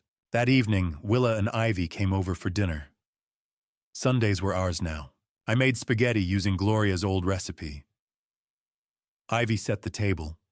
Willa helped with the sauce. For a moment, it felt like the life we'd once known. After dinner, we sat in the living room. Gloria's photo rested on the mantel where the urn once stood. I preferred it that way. Dad, Willa said quietly. Yes, thank you for not giving up on me. I squeezed her hand. I never will. Ivy looked up. Grandpa, can you tell me about Grandma Gloria? I smiled. What do you want to know? Everything. So I told her. About meeting Gloria at a fair. About love and laughter and mistakes and family. Ivy listened closely. Willa cried softly. She sounds amazing, Ivy said. She was. As they left that night, Ivy hugged me tight. Love you, Grandpa. Love you too. Willa smiled. See you tomorrow? 6 a.m. I'll bring coffee. I watched them drive away and felt peace settle in. Not perfect, not easy, but together, and that was enough. 7 years of lies, a lifetime of truth ahead. On a quiet Sunday evening in July, the three of us sat around my kitchen table, 3 generations finally whole. Ivy was showing Willa her drawings from school. Willa was smiling, really smiling for the first time in 7 years. And I realized this family story didn't end with revenge. It ended with redemption. And to you listening to this story, remember this. I spent 7 years carrying a weight I didn't even know was there. 7 years paying for a lie. 7 years mourning a daughter who was alive but imprisoned. And when I finally learned the truth, my first instinct wasn't justice, it was rage. I wanted Dad revenge so badly I could taste it. I wanted Brad and Natalie to suffer the way my family had suffered. But God taught me something I didn't expect. God doesn't honor revenge, He honors truth. And when I chose truth over vengeance, when I chose to trust Roger and the law, instead of taking matters into my own hands, God gave me something better than revenge. He gave me my daughter back. Looking back, would I do things differently? Absolutely. I'd ask harder questions. I wouldn't ignore the red flags. I wouldn't let grief blind me to the manipulation happening right in front of me. My advice to you, don't wait 7 years to demand the truth. Don't let people use your pain against you. Don't confuse patience with passivity. This dad revenge story taught me that revenge is temporary, but family is forever. Justice came not because I forced it, but because I trusted God's timing and let the truth speak for itself. And that family story, the one about a father, a daughter, and a granddaughter rebuilding what was stolen, that's the story worth telling. Here's my truth: anger is easy. Forgiveness is hard. But healing is worth it. If this story touched you, I'd love to hear your thoughts. Drop a comment below. If it resonated, share it with someone who needs to hear it. And if you want to follow more stories like this, hit that subscribe button. Your support means the world. Before I go, a quick note. The stories I share often include fictionalized elements created for educational purposes. If that's not your preference, I completely understand. Feel free to explore content that better fits your interests. Thank you for staying with me until the very end. It means more than you know. 7 years of lies, but a lifetime of truth ahead.